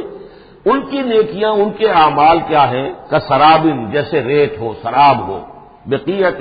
ایک چٹیل میدان میں، یحسبہ الظمآن ماء، پیاسا سمجھتا ہے کہ پانی ہے، حتی اذا جاءہ، یہاں تک کہ وہ جب وہاں پہ گھسٹ کر بھی پہنچتا ہے تو معلوم ہوتا ہے لم یجدہ شیئا، کچھ نہیں پاتا وہاں پر، ووجد اللہ عندہ، اور اللہ کو پاتا ہے وہاں موجود، فوفاہ حسابہ، تو اللہ تعالیٰ اس کا حساب اسے پورا چکا دیتا ہے، واللہ سریع الحساب، اور اللہ جو ہے حساب چکانے میں دیر نہیں لگاتا۔ یعنی یہ جو نیکیاں ہوتی جھوٹی نیکیاں، ملمے کی نیکیاں، حقیقی ایمان نہیں ہے، ایمان باللہ نہیں ہے، ایمان بالآخرت نہیں ہے، لیکن یوں ہی کچھ نہ کچھ نیکیاں ہیں، کچھ خدمت خلق کے کام ہے، اس طرح کی چیزیں اللہ کی نگاہ میں ان کی کوئی وقت نہیں۔ اس کے لیے پہلے ایک مثال سورہ ابراہیم میں آ چکی ہے، دوسری مثال یہ کہ یہ نیکیاں سراب کے مانند ہیں، جنہیں پیاسا سمجھتا ہے کہ یہ پانی ہے، حقیقت میں پانی نہیں ہے۔ اب تیسرا جو کردار ہے وہ یہ ہے کہ جن کے دلوں میں، جن کی زندگیوں میں یہ جھوٹ موٹ کی نیکی بھی نہیں ہے، نفس پرستی اور دنیا پرستی، اور ان کے اندر ہر طرح کی گندگی جو ہے وہ آ چکی ہے، ان کی مثال کیا ہے؟ او کا ظلمات فی بحر اللجی، یا جیسے کہ اندھیرے ہوں ایک بڑے گہرے سمندر میں، یغشاہ موج، اس کے اوپر ایک موج چڑھی ہوئی ہو، من فوقہ موج، اس کے اوپر ایک اور موج ہو، من فوقہ سحاب، اور اوپر جو ہے بادل بھی ہوں، یعنی اندھیری رات ہے، کوئی روشنی نہیں، اوپر بادل ہے، نہ چاند اور ستاروں کی کوئی روشنی نہیں آ رہی، اور اس کے ساتھ ہی یہ ہے کہ موج کے اوپر موج چڑھی ہوئی ہے، ظلمات بعضها فوق بعض، یہ اندھیروں پر اندھیرے ہیں، اذا اخرج یدہ لم یکد یراہا، جب وہ اپنا ہاتھ نکالتا ہے تو اس کو بھی نہیں دیکھ سکتا، جسے ہم کہتے ہیں اپنے محاورے میں ہاتھ کو ہاتھ سجائی نہیں دیتا، وَأَلَّمْ يَجْعَلِ اللَّهُ لَهُ نُورًا، اور جس کو اللہ تعالیٰ ہی نے کوئی نور عطا نہ کیا ہو، فما لہ من نور، تو اس کے لیے پھر کہیں کوئی نور نہیں ہے۔ یہ وہ لوگ ہیں کہ جن کی زندگیاں کسی ملمے کی نیکی سے بھی خالی ہیں، اندھیارے ہی اندھیارے ہیں، ظلمات بعضها فوق بعض۔ الم تر ان اللہ یسبح له من فی السماوات والارض والطیر صافات کل قد علم صلاته وتسبیحه واللہ علیم بما یفعلون، صدق اللہ العظیم۔ رب اشرح لي صدری ویسر لي امری واحلل عقدۃ من لسانی یفقهوا قولی۔ سورہ نور کا 5واں رکوع جو ہم پڑھ چکے ہیں، اس کے بارے میں یہ بات نوٹ کر لیجئے کہ جس طرح سورہ بقرہ کے پہلے 2 رکوعوں میں 3 قسم کے انسانوں کی تفصیل بیان ہوئی، وہاں وہ بنیادی طور پر ایک دعوت اور تحریک کے رد عمل میں جو لوگ مختلف شکلیں صورت اختیار کرتے ہیں، جو رد عمل مختلف شکلیں اختیار کرتا ہے، اس کے اعتبار سے ایک وہ جو مومنین صادقین ہیں، وہ ہر چھ بعد جب اس دعوت کو قبول کرتے ہیں تو اس کیفیت کے ساتھ کہ اب جو ہو سو ہو، ایک وہ لوگ ہیں کہ جو کسی ضد کی وجہ سے، تعصب کی وجہ سے، ہردرمی کی وجہ سے، کسی تکبر کی وجہ سے، حسد کی وجہ سے اس کے انکار پر کمر کس لیتے ہیں، اور وہ لوگ جو ہے کسی صورت بھی ماننے والے نہیں ہوتے۔ ایک بین کچھ مانتے ہیں کچھ نہیں مانتے، کچھ چلتے ہیں پھر چھٹک کر کھڑے رہ جاتے ہیں، آسانی ہو تو کوئی دو چار قدم چل لیے، کوئی مشکل وقت آیا تو پھر اوندے منہ گر گئے۔ اسی کی ایک تمثیل سورہ حج میں آ چکی ہے، وَمِنَ النَّاسِ مَن يَعْبُدُ اللَّهَ عَلَىٰ حَرْفٍ فَإِنْ أَصَابَهُ خَيْرٌ اطْمَأَنَّ بِهِ وَإِنْ أَصَابَتْهُ فِتْنَةٌ انقلب عَلَىٰ وَجْهِهِ خَسِرَ الدُّنْيَا وَالْآخِرَةَ۔ اسی طرح یہاں اس رکوع میں بھی تین قسم کے انسانوں کا تذکرہ ہے، لیکن یہ مختلف اعتبار سے ہے۔ ایک وہ لوگ ہیں کہ جن کے دلوں میں حقیقی ایمان پیدا ہوا، ان کی فطرتیں بھی نیک تھیں، صالح تھیں، سلیم تھیں، اور پھر وہ وہی آسمانی سے بھی صحیح طور پر مستفیض ہوئے، ان کا باطن جگمگا اٹھا اور ان کے دلوں میں نیکی حقیقی معنی میں پیدا ہو گئی، اور اس کے لیے جو ایک نقشہ ہے ان کے سیرت و کردار کا وہ بھی کھینچ دیا گیا۔ ایک وہ لوگ ہیں کہ جن کے اندر سرے سے دنیا پرستی اور دنیا ہی کی شہوات اور خواہشات اور لذات، اس کے سوا کسی شے کا کوئی گزر ہی نہیں، وہ بالکل اس کے برعکس ہے۔ پہلے نور علی نور اور دوسرے ظلمات بعضها فوق بعض۔ کوئی جھوٹ موٹ کی نیکی بھی نہیں، کوئی ملمے کی نیکی بھی نہیں، ان کا مال ہے تو صرف اپنی ہی عیاشیوں کے لیے ہی، اپنے ہی جو بھی ان کے تعیش ہے اسی میں خرچ ہو رہا ہے۔ لہذا یہ وہ لوگ ہیں کہ وہ ایمان سے بھی محروم اور کسی جھوٹ موٹ کی نیکی سے بھی ان کے ہاں کسی نور کا سرے سے گزر ہی نہیں، ظلمات بعضها فوق بعض۔ اور اس کے لیے تمثیل دی گئی ہے کہ گہرے سمندر کے اندر جو اندھیرا ہوتا ہے، ایبسولوٹ ڈارکنس، کہ رات بھی ہے، اوپر بادل بھی ہے، اور جو ہے موج پر موج چڑھی ہوئی ہے، تو ایبسولوٹ ڈارکنس۔ ایک فرینچ امیر البحر تھا جو اسی آیت کو پڑھ کر ایمان لے آیا تھا، اس کی ساری عمر گزری تھی سمندروں کے اندر، اور وہ جانتا تھا کس قسم کی ڈارکنس ہوتی ہے وہاں۔ اس نے کہا کہ بتا کیا کہ کیا محمد نے صلی اللہ علیہ وسلم کبھی بحری سفر کیے تھے؟ جب اسے معلوم ہوا کہ انہوں نے کبھی بحری سفر کیا ہی نہیں، تو اس نے کہا کہ پھر یہ ثابت ہو گیا کہ یہ اللہ کا کلام ہے، ورنہ یہ تشبیہ جو ہے کوئی شخص اس کو وہ تو دے سکتا ہے کہ جس نے بحری سمندر کیے ہوں اور جس سے اندازہ ہو، اور وہ سمندر کے اندر کبھی اس نے غوطے بھی لگائے ہوں، اور وہ ایبسولوٹ ڈارکنس کا کانسیپٹ۔ بہرحال یہ دوسری انتہا، بیچ میں وہ لوگ ہیں، بین ہے، کچھ نیکیاں بھی کرتے ہیں، حقیقی ایمان سے محروم ہے، نہ اللہ پر نہ یوم آخر پر ان کا پختہ ایمان نہیں ہے، لیکن یہ کہ اپنے ضمیر کو مطمئن کرنے کے لیے کچھ نہ کچھ، یا دنیا میں کوئی نام کمانے کے لیے یا کوئی اور شہرت حاصل کرنے کے لیے وہ کچھ نیکیاں کرتے ہیں، تو ان کی نیکیوں کی مثال شراب کسی ہے۔ الم تر ان اللہ یسبح لہ من فی السماوات والارض، کیا تم دیکھتے نہیں ہو کہ اللہ کی تسبیح کرتے ہیں وہ سب جو آسمانوں میں ہے اور جو زمین میں ہے، اور نہ صرف آسمانوں اور زمین میں بلکہ ان دونوں کے مابین جو السماء میں جو ہے، والطیر صافات، اور یہ جو پرندے ہیں جو اپنے پروں کو پھیلائے ہوئے ہیں یہ بھی اللہ کی تسبیح کر رہے ہیں۔ کل قد علم صلاتہ و تسبیحہ، ہر ایک کے علم میں ہے، ہر ایک نے جان لی ہے اپنی نماز، اپنی صلاۃ اور اپنی تسبیح۔ یہ وہی بات ہے جو سورہ بنی اسرائیل میں آ چکی ہے، وَإِن مِّن شَيْءٍ إِلَّا يُسَبِّحُ بِحَمْدِهِ وَلَٰكِن لَّا تَفْقَهُونَ تَسْبِيحَهُمْ، کوئی شے نہیں ہے اس کائنات میں جو اللہ کی تسبیح و تحمید نہ کر رہی ہو، لیکن تمہیں اس کا شعور نہیں ہو سکتا۔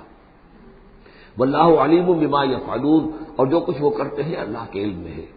وللہ ملک السماوات والارض، اور اللہ ہی کے لیے ہے آسمانوں اور زمین کی بادشاہی۔ وإلی اللہ المصیر، اور اللہ ہی کی طرف لوٹ جانا ہے۔ الم تر ان اللہ یزجی سحابا، کیا تم دیکھتے نہیں ہو کہ اللہ تعالیٰ ہانک کر لاتا ہے بادلوں کو، کہاں سے ہوائیں لے کر چل رہی ہیں بادلوں کو، کہیں تو بے آف بنگال سے وہ اٹھی ہیں مانسون کی ہوائیں اور کہاں تک پہنچ جاتی ہیں پاکستان تک۔ ان اللہ یزجی سحابا ثم یؤلف بینہ، پھر ان بادلوں کو آپس میں جوڑ دیتا ہے، ثم یجعلہ رکاما، پھر ان کو تہ بر تہ کر دیتا ہے۔ اب یہ تہ بر تہ کا معاملہ جو ہے، دیکھیے ہوائی سفر جس نے کیا ہے اسے اس کا تجربہ ہوتا ہے، جب جہاز چڑھتا ہے تب بھی وہ جب بادلوں کے اندر سے گزرتا ہے تو صاف نظر آتا ہے ایک تہ، اس کے بعد پھر خلا ہے، پھر ایک اور تہ، پھر خلا ہے، پھر ایک اور تہ، اترتے ہوئے بھی اسی طریقے سے تہ بر تہ بادل۔ رکامن فتر الودق یخرج من خلالہ، تو تم دیکھتے ہو کہ بارش برستا ہے ان دونوں، ان کے بین سے، ان کے بیچ سے برستی ہے بارش، پانی برستا ہے۔ وَيُنَزِّلُ مِنَ السَّمَاءِ مِن جِبَالٍ فِيهَا مِن بَرَدٍ، اور اللہ تعالیٰ اتارتا ہے آسمان سے وہ پہاڑ بھی کہ جن میں وہ اولے ہوتے ہیں، یعنی یہ کہ اولے جو آ رہے ہیں زمین پر تو معلوم ہوتا ہے کہ جیسے ان کے بھی کوئی پہاڑ ہے آسمانوں کے اندر۔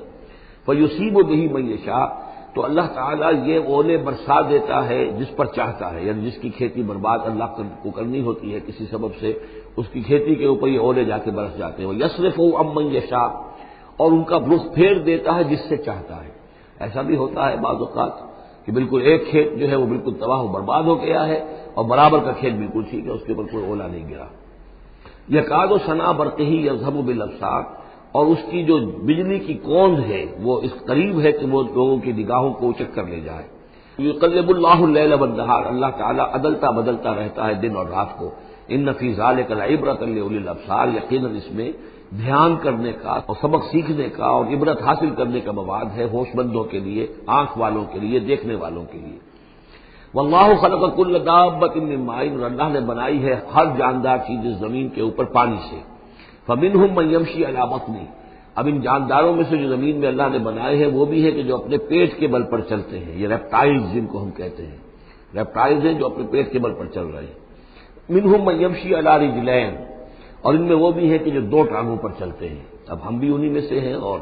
باقی شمپنزی اور گوریلاز بھی ہیں، اور بھی ایسے ہوں گے کہ جو دو ٹانگوں پر چلتے ہوں. ومنہم من یمشی علی اربع، سب سے زیادہ کثیر تعداد جو ہے وہ زمینی حیوانات کے اندر ان کی ہے کہ جو چار پر چلتے ہیں. یخلق اللہ ما یشاء، اللہ تعالیٰ پیدا کرتا ہے جو چاہتا ہے. ان اللہ علی کل شیء قدیر، یقیناً اللہ تعالیٰ ہر چیز پر قادر ہے. اب کافی عرصے کے بعد منافقین کا تذکرہ قرآن مجید میں ہو رہا ہے، کیونکہ یہ ہم نے سورہ یونس سے لے کر اور سورہ مومنون تک جو 14 سورتیں پڑھی ہیں ان میں تو سارا معاملہ تھا مشرکین عرب سے، کفار سے، مشرکین سے. ساری بحث ان سے تھی. کہیں کہیں گفتگو کا رخ جو ہے وہ اہل کتاب کی طرف ہوئے سخن، بغیر انہیں باضابطہ خطاب کیے ہوئے. اور یا پھر تیسرا خطاب حضور سے ہے ذاتی، اور حضور کی وساطت سے اہل ایمان کے ساتھ. اور ابھی وہاں نفاق کا کوئی اس قسم کا موجود نہیں تھا معاملہ کہ منافقین کے ساتھ کوئی رد و قضا ہوتی. لیکن یہ تو چونکہ سورت نازل ہو رہی ہے سن 6 ہجری میں، یہ گویا کہ یوں سمجھیے کہ عین مدنی جو دور ہے اس کا عین وسط ہے. بالکل سن 11 میں حضور کا انتقال ہوا ہے، تو سن 6 یوں سمجھیے کہ ان دونوں کے بالکل وسط کے اندر ہے. یہ بالکل درمیانی دور ہے مدنی دور کا. یہاں پر تذکرہ ہو رہا ہے منافقین کا.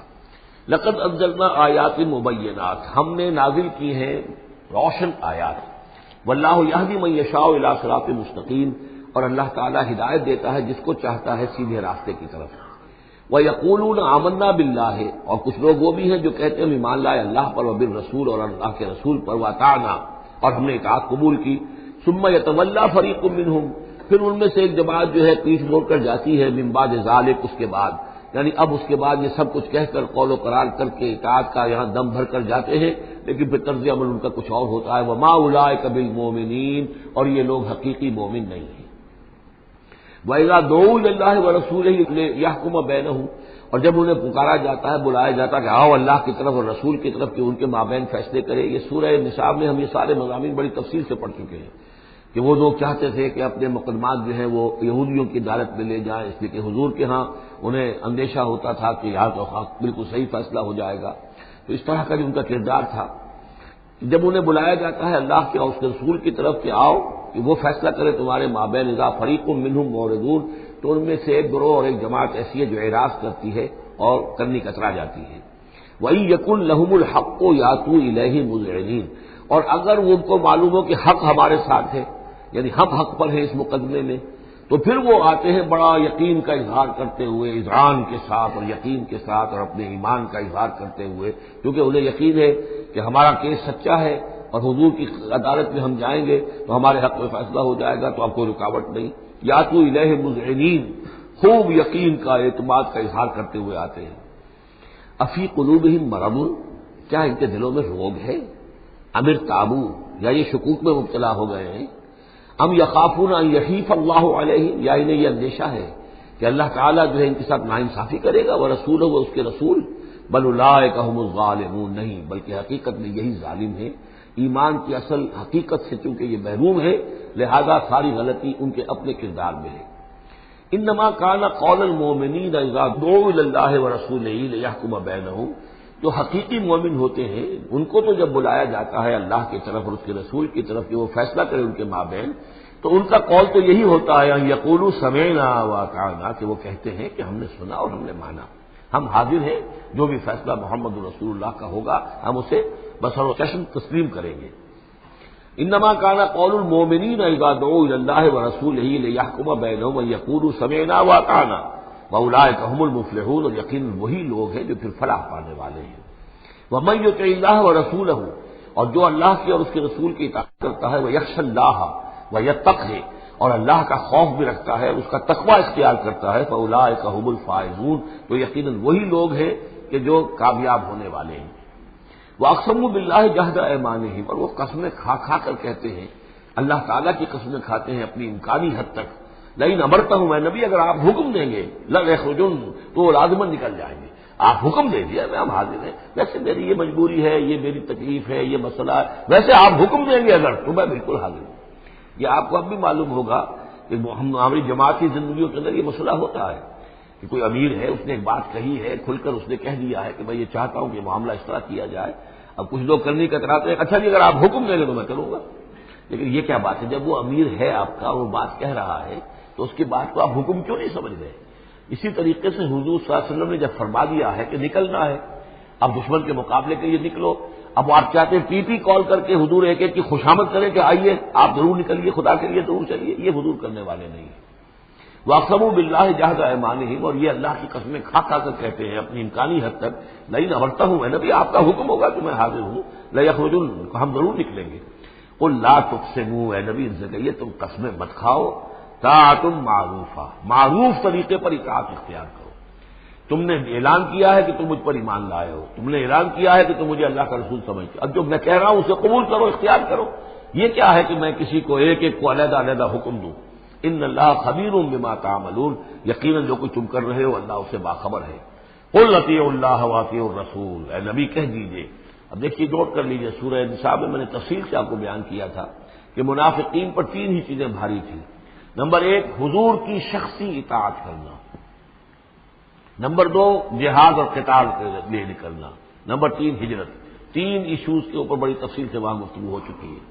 یہاں اطاعت رسول کو جو ہے، جو پہلا مضمون تھا سورہ نساء میں، اسی کو زیادہ موقت کیا جا رہا ہے۔ قل اطیعوا اللہ واطیعوا الرسول، کہیے ان سے اطاعت کرو، اللہ کی اطاعت کرو، اس کے رسول کی صلی اللہ علیہ وسلم۔ فإن تولوا،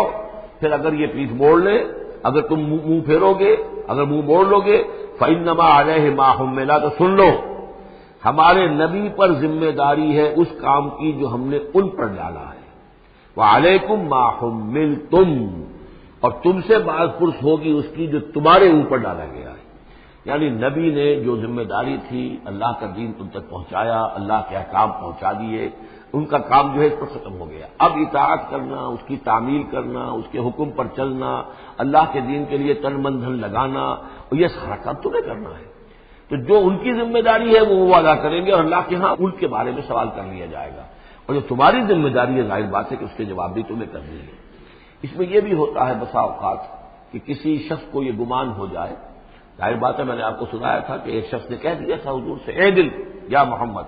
اے محمد عدل سے کام لیجیے صلی اللہ علیہ وسلم، بڑی گستاخی کے ساتھ اس نے کہا، گویا کہ الزام لگایا کہ آپ یہ جو صدقات کی جو تقسیم کر رہے ہیں یا مال غنیمت تقسیم کر رہے ہیں، اس میں آپ عدل سے کام نہیں لے رہے۔ تو حضور نے بھی غصے میں جواب دیا تھا کہ انما عدل فرم یا عدل، اگر میں عدل نہیں کروں گا تو کون کرے گا؟ اسی طریقے سے ہو سکتا ہے کسی جماعتی زندگی کے اندر کوئی امیر ہے اور اس سے کوئی شخص یہ محسوس کرے، اس کا ساتھی، کہ مجھ پر زیادتی کی ہے انہوں نے، امیر نے زیادتی کی ہے، کوئی بات نہیں، امیر نے زیادتی کی ہے تو امیر اس کی جواب دہی اللہ کے ہاں کر لے گا، اللہ تعالیٰ کے ہاں جواب دہی ہو جائے گی، اور ہو سکتا ہے اس کے کچھ نیکیاں ہے وہ تمہارے حساب میں اللہ تعالیٰ درج کر دے، لینا دینا وہاں ہو جائے گا، ڈیبٹ کریڈٹ ہو جائے گا۔ لیکن اس کا مطلب یہ ہو کہ ناراض ہو کر بیٹھ رہا ہو کہ اب اپنی ذمہ داری ادا نہیں ہو رہی، تو پھر تو جواب دہی تمہاری ہو جائے گی، اللہ کے ہاں ایکسپلینیشن کال تمہاری ہو جائے گی کہ ناراض ہو کر بیٹھ رہے ہیں کیونکہ انہوں نے میرے ساتھ یہ کیا ہے، لہذا میں بس اب کام کچھ نہیں کروں گا۔ یہ تو گویا کہ ایک منفی طرز عمل ہے، تمہیں جواب دہی کرنی ہے اپنے فرائض کی، اپنی ذمہ داریوں کی۔ تو یہ جماعتی زندگی سے متعلق بعض بہت اہم ہیں جو مباحث اس سورہ مبارکہ میں آئے ہیں، اور ان میں سے بعض ہمارا جو منتخب نصاب نمبر 2 ہے، جو اس سورہ مبارکہ کی آخری آیات ہے، وہ اس کے ایک درس کی حیثیت سے اس میں شامل ہے۔ جو جماعتی زندگی جو ہے، جب ایک جماعت بنانی پڑے گی، اگر دین کا کام کرنا ہے تو اکیلے اکیلے تو نہیں ہو سکتا، جماعت کا نظم ہو، ایک ڈسپلن ہو، ایک حزب اللہ وجود میں آئے، جو سورہ مائدہ میں دیکھا ہے، فإن حزب اللہ هم الغالبون،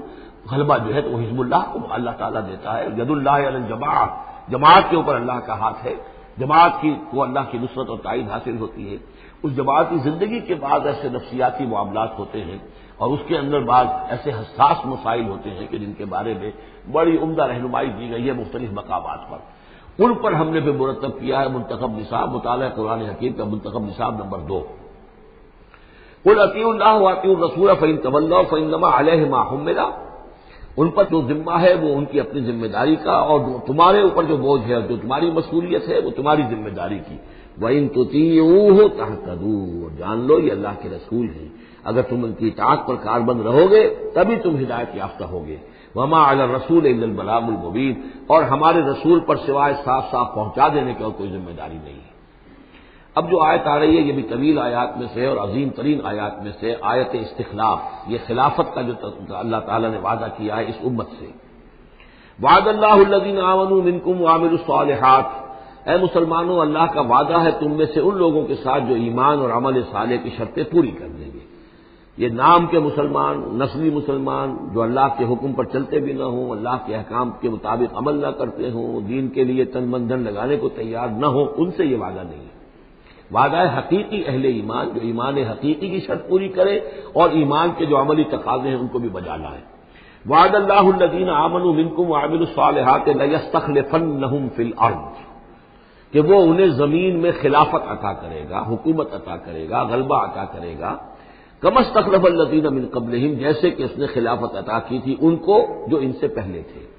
حضرت داؤد کو، حضرت طالوت کو، حضرت سلیمان کو جو خلافت دی گئی، بعد میں بھی مکابی حکومت قائم ہوئی ہے، اس میں بھی خلافت قائم ہوئی، تو یہ خلافت جیسے پہلے ہم نے دی تھی سابقہ امت مسلمہ کو، ایسے ہی اے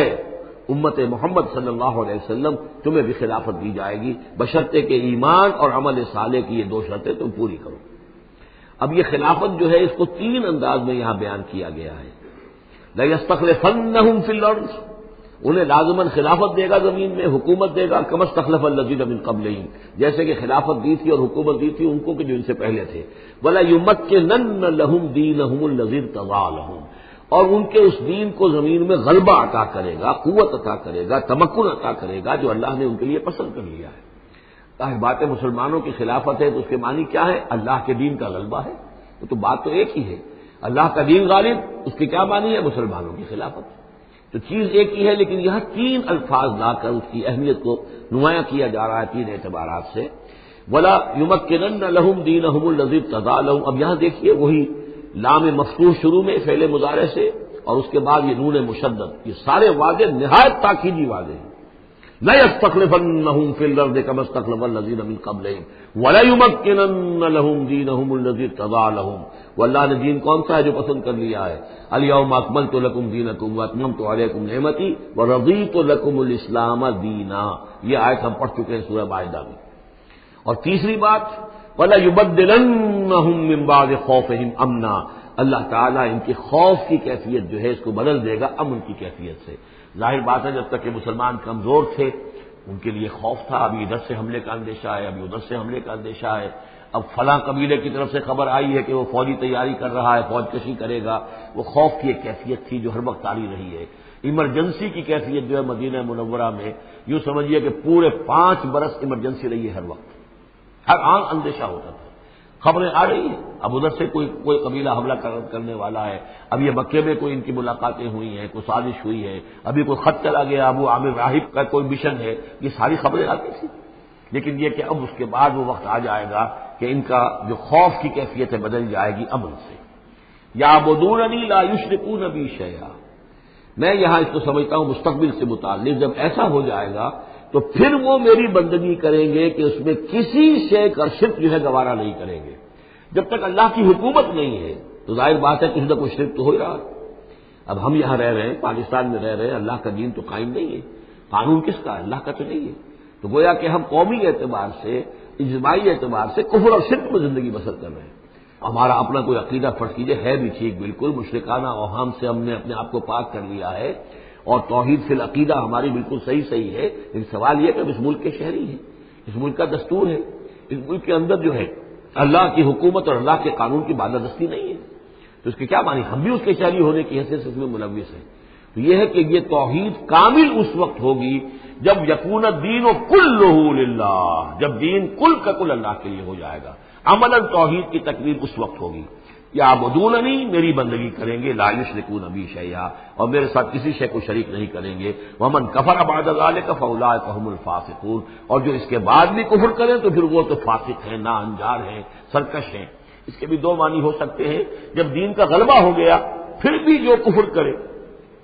وہ تو معلوم ہوا کہ اس کے اندر خیر سرے سے ہے ہی نہیں۔ ایک یہ کہ باطل کا غلبہ ہے، باطل کے غلبے میں کسی بندہ مومن کے لیے ایمان لانا مشکل ہے، ایمان پر قائم رہنا مشکل ہے، اسلام پر عمل کرنا مشکل ہے،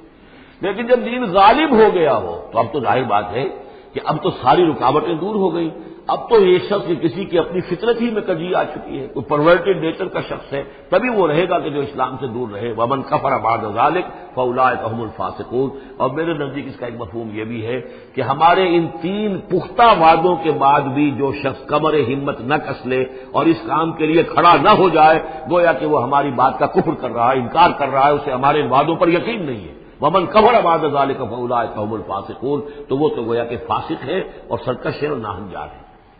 اس آیت کو ذہن میں رکھیے، اس حدیث کو آج میں چاہتا ہوں کہ اس کا متن بھی آپ کو سنا دوں کہ اس کی خبر دی ہے محمد رسول اللہ صلی اللہ علیہ وسلم نے۔ تاریخی اعتبار سے تو یہ نوٹ کر لیجئے، یہ سن 6 ہی کے اندر، ابتدائی میں سن 6 کے یہ آیت نازل ہوئی، سن 6 ہی میں صلح حدیبیہ ہو گئی، انا فتحنا لک فتحا مبینا، گویا کہ اس آیت کا جو مصداق ہے وہ ظاہر ہونا شروع ہو گیا۔ سن 7 میں غزوہ خیبر ہوا، اللہ نے بہت بڑا مال غنیمت مسلمانوں کو دیا۔ سن 8 میں مکہ فتح ہو گیا۔ سن 9 میں موپنگ اپ آپریشن ہو گیا، اعلان کر دیا گیا حج کے اندر کہ آئندہ سے یہاں کوئی مشرک نہیں آئے گا، اور اب تمہارے لیے اتنی مہلت ہے، کسی کوئی معاہدہ قائم نہیں رہے گا، جو معاہدے ہیں میعادی ان کی میعاد ختم ہوتے ہی معاہدہ ختم، اور جن کی میعاد کوئی نہیں تھی ان کے لیے ہم 4 مہینے کی میعاد مقرر کر رہے ہیں کہ اس کے بعد کوئی معاہدہ کسی مشرک سے نہیں ہے، جب یہ مدت ختم ہو جائے گی قتل عام شروع ہو جائے گا۔ یہ تو اللہ تعالیٰ کی طرف سے جزیرہ نماء عرب کے اندر دین کی تکمیل ہو گئی، خلافت قائم ہو گئی، اللہ کی حکومت قائم ہو گئی۔ جیسے حضرت داؤد خلیفہ تھے، یہاں حضرت محمد خلیفہ ہے صلی اللہ علیہ وسلم، اس لیے کہ حاکم اب کون ہے؟ حضرت محمد صلی اللہ علیہ وسلم۔ اپنی زندگی میں تو حاکمیت جو بھی ہے آپ کے پاس ہے۔ اس کے بعد خلافت راشدہ میں پھر یہ خلافت کہاں سے کہاں پہنچی وہ آپ کو معلوم ہے، لیکن پھر ریورسل شروع ہو گیا۔ لیکن وہ حدیث میں آپ کو سنا رہا ہوں، حضرت نعمان بن بشیر سے مروی ہے رضی اللہ تعالی عنہ، اور مسند احمد بن حنبل میں یہ روایت ہے کہ حضور نے یہ فرمایا صلی اللہ علیہ وسلم، تکون النبوۃ فیکم ما شاء اللہ ان تکون، مسلمانوں تمہارے مابین نبوت موجود رہے گی جب تک اللہ چاہے گا کہ رہے، یعنی میں موجود رہوں گا بنفس نفیس تمہارے مابین جب تک اللہ چاہے گا۔ ثم یرفع اللہ اذا شاء یرفعها، پھر اللہ تعالیٰ اس کو اٹھا لے گا جب چاہے گا، نبوت کو اٹھا لے گا، یعنی میرا انتقال ہو جائے گا، تو ایک دور جو ہے وہ ختم ہو جائے گا۔ فرمایا ثم تکون خلافتا علی منہاج النبوۃ، پھر خلافت ہوگی نبوت کے نقش قدم پر، نبوت ہی کے طریقے پر، ٹھیک وہی نظام جو محمد عربی صلی اللہ علیہ وسلم نے قائم کیا تھا، بعین ہی ایک بال کے فرق کے بغیر وہ نظام جو کا تو قائم رہے گا، خلافت علی منہاج النبوۃ۔ فتکون ما شاء اللہ وان تکون، یہ بھی رہے گا جب تک اللہ چاہے گا یہ دور۔ ثم یرفع اللہ اذا شاء یرفع، پھر اس دور کو بھی اللہ اٹھا لے گا جب اللہ چاہے گا۔ ثم تکون ملکا عاضا، پھر ملوکیت کا دور آئے گا، اور وہ کاٹ کھانے والی ملوکیت ہوگی، کاٹ کھانے والی ملوکیت، ظالم ملوکیت، اور یہ بھی رہے گا جب تک اللہ چاہے گا، پھر اللہ اس کو بھی اٹھا لے گا۔ پھر چوتھا دور آئے گا ثم تکون ملکا جبریا، پھر غلامی کی ملوکیت ہوگی، یعنی یہ دور جو ہمارا گزرا ہے کولونیل دور، پہلے یہ کہ ملوک تھے، بادشاہ تھے، چاہے وہ بنو عباس میں تھے یا بنو امیہ میں سے تھے یا یہ کہ ترک تھے، مسلمان تو تھے، کلمہ گو تو تھے، ان میں کوئی کوئی نہ اچھا بھی ہوتا تھا، بہت اچھے لوگ بھی تھے، برے لوگ بھی تھے، لیکن مسلمان تو تھے، کلمہ گو تو تھے۔ لیکن چوتھا دور آیا کہ کہیں ہم انگریزوں کے غلام ہو گئے، کہیں ہم ولندیزیوں کے غلام ہو گئے، کہیں ہم فرانسیسیوں کے غلام ہو گئے، کولونیل پاورز۔ تو ہماری تو ملکہ معظمہ جو ہے ملکہ وکٹوریہ تھی، 1857 سے تو ہم ان کی رعایا بن گئے تھے، اس سے پہلے تو جو بھی تھی بہرحال ایسٹ انڈیا کمپنی جو تھی، لیکن یہ کہ بعد میں تو ہم براہ راست تاج برطانیہ کے غلام تھے۔ یہ چوتھا دور ہے جو تقریباً یوں سمجھیے کہ ابھی نصف میں پہنچا ہے، اس اعتبار سے کہ اگرچہ براہ راست وہ جو حکومتوں کا جو بساط بچھی ہوئی تھی وہ لپیٹ دی گئی ہے، لیکن ابھی مالیاتی اعتبار سے ریموٹ کنٹرول سے وہی قوتیں ہیں کہ جو آج بھی کنٹرول کر رہی ہیں ہمیں. یہ ریموٹ کنٹرول ہے. ابھی یہ چوتھا دور ختم نہیں ہوا ہے. پہلے یہ براہ راست آکوپیشن اور اپنی حکومتیں اپنی فوجیں لا کر، اب یہ ہے کہ اس کے بغیر بائی پراکسی، چاہے ہمارے ہی آدمی بیٹھے ہوئے ہیں، لیکن اصل میں سارا جو ہے یہ مالیاتی جو ہے استعمار ہے، ایک نیا عالمی استعمار ہے. لیکن یہ استعمار جو ہے اس طرح کا کولونیل رول نہیں ہے کہ انگریز موجود ہے، ان کی فوج موجود ہے، یا فرانسیسی فوج موجود ہے، یا اطالوی فوج موجود ہے، بلکہ یہ تو IMF اور ورلڈ بینک کا نظام ہے اس کے تحت، اور ملٹی نیشنل کمپنیوں کی. لیکن جو خوشخبری کی بات ہے وہ یہ ہے کہ حضور نے فرمایا بالآخر یہ چوتھا دور بھی ختم ہو جائے گا. اور خوشخبری یہ ہے کہ ثم تکون خلافۃ علی منہاج النبوہ، پھر دور آئے گا خلافت علی منہاج النبوہ کا. ثم سکت رسول اللہ صلی اللہ، اس کے بعد حضور خاموش رہے، اس لیے کہ اس کے بعد تو دنیا کے خاتمے کا معاملہ ہے. وہ خاتمے کے بارے میں عرض کر چکا ہوں، ایک طویل عرصے تک تو پوری دنیا میں وہ خلافت علی منہاج النبوہ رہے گی گلوبل، اس لیے کہ حضور نے یہ بتا دیا ہے کہ اب جب یہ خلافت علی منہاج النبوت کا نظام آئے گا تو کل روئے ارضی پر ہوگا. مسلم شریف میں روایت ہے، یہ حضرت ثوبان حضور کے ایک آزاد شدہ غلام تھے، جیسے کہ حضرت زید بن حارثہ بھی حضور کے غلام سے آپ نے آزاد کر دیا تھا، اسی طرح حضرت ثوبان بھی ہے مولا. ان ثوبان مولا رسول اللہ صلی اللہ علیہ وسلم، اس میں روایت کیا ہے، حضور نے فرمایا ان اللہ زوالی الارض، اللہ نے میرے لیے ساری زمین کو لپیٹ دیا یا سکیڑ دیا. فرائے تو مشارقہا و مغاربہا، تو میں نے سارے مشرق دیکھ لیے زمین کے، سارے مغرب دیکھ لیے. وَإِنَّ أُمَّتِي سَيَبْلُغُ مُلْكُهَا مَا زُوِّيَ لِي مِنْهَا، اور میری امت کی حکومت ان تمام علاقوں پر قائم ہو کر رہے گی جو اس طرح زمین کو سکیڑ کر یا لپیٹ کر مجھے دکھا دیے گئے. اور یہ روایت صحیح مسلم کی ہے. اسی طرح کی ایک اور حدیث ہے حضرت مقداد بن الاسود سے رضی اللہ تعالی عنہ کہ اس روئے ارضی پر کوئی گھر اور کوئی خیمہ نہیں بچے گا، یعنی سیٹل جو علاقے ہیں جہاں گھر ہیں، شہر ہیں، گھر بنے ہوئے ہیں، مکان بنے ہوئے ہیں، یا نومیڈک ٹرائبز جہاں بھی ہیں کہ وہ اپنے خیمے لے کے ادھر سے ادھر جاتے رہتے ہیں، نہ کوئی گھر بچے گا نہ خیمہ جس میں اللہ کا دین داخل نہ ہو جائے. بعز عزیز اور ذل ذلیل، یا تو یہ کہ گھر اور خیمے والا اسلام قبول کرے گا، اسلام اس کے گھر میں داخل ہوگا، اس کا بھی اعزاز ہوگا، اور یا وہ گھر والا اسلام قبول نہیں کرے گا لیکن اسلام کی بالادستی جو ہے تسلیم کرنی پڑے گی. یؤت الجزیۃ عن ید وہم صاغرون، یہ جو ہم پڑھ رہے ہیں سورہ توبہ کے اندر، تو گویا کہ اس کے گھر میں بھی اسلام تو آ گیا لیکن وہ بدبخت جو ہے اسلام کی نعمت سے اور اس کے اعزاز سے محروم رہا. یہ ہے وہ خبر کہ جو ہے صحیح احادیث ہیں. اور یہ منطقی طور پر بھی سمجھ لیجئے کہ قرآن مجید میں یہ بات واضح کر دی گئی کہ حضور کو بھیجا گیا غلبہ دین کے لیے، 3 دفعہ فرمایا. سورہ توبہ میں ہم پڑھ چکے ہیں، 2 مرتبہ آگے اور آنا ہے. هو الذی ارسل رسولہ بالہدی ودین الحق لیظہرہ علی الدین کلہ، اور 5 مرتبہ فرمایا کہ حضور کو بھیجا گیا پوری نوع انسانی کے لیے. اس کی سب سے نمایاں اور سب سے جو لوگوں کے اندر عام طور پر معروف آیت ہے وہ یہ ہے وما ارسلناک الا کافۃ للناس بشیرا ونذیرا. ویسے ہم پڑھ رہے ہیں سورہ انبیاء میں وما ارسلناک الا رحمۃ للعالمین، اس کا بھی مفہوم یہی ہے،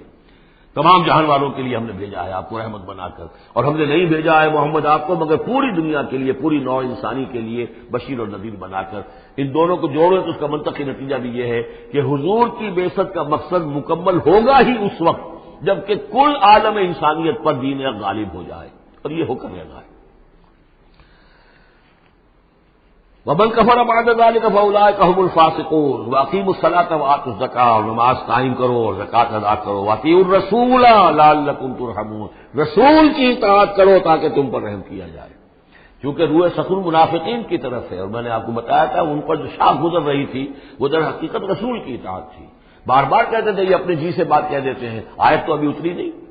ابھی کوئی آیت تو آئی نہیں، قرآن میں تو ابھی یہ حکم آیا نہیں. یہ معاملہ جو ہے ان کو شاخ گزر رہا تھا حضور کی اطاعت. واقیموا الصلاۃ وآتوا الزکاۃ، اور نماز قائم کرو اور زکوٰۃ ادا کرو. واطیعوا الرسول لعلکم ترحمون، اور اللہ رسول کی اطاعت کرو تاکہ تم پر رحم کیا جائے. لا تحسبن الذین کفروا معجزین فی الارض، یہ کافر یہ نہ سمجھیں کہ وہ اللہ کو تھکا دیں گے یا ہرا دیں گے اس زمین میں. ومأواہم النار، ان کا ٹھکانہ آگ ہے. ولبئس المصیر، اور بہت برا ٹھکانہ ہے. یا ایھا الذین آمنوا لیستأذنکم الذین ملکت ایمانکم، اب وہی جو سماجی احکام کچھ دیے گئے تھے کہ اذن لیے بغیر تم داخل نہ ہو گھر میں، اور اس طرح کے آداب جو ہیں معاشرتی، ان کے ضمن میں مزید احکام آ رہے ہیں. یہ سورہ مبارکہ کی ترتیب یہ ہے، یوں سمجھیے کہ جیسے کوئی انگوٹھی ہو اور بڑا سا ہیرا جو ہے لگا ہوا، دونوں طرف جو ہے وہ اس کا پتلے سائڈ سے یہ ہار ہے، اور اس کے نیچے جو ہے درمیان میں کوئی بڑا ہیرا ہے، دوسری طرف موتی ہے. اس کے بالکل وسط میں 5واں رکوع ہے، یہ اللہ نور السماوات والارض مثل نورہ کمشکاۃ فیہا مصباح.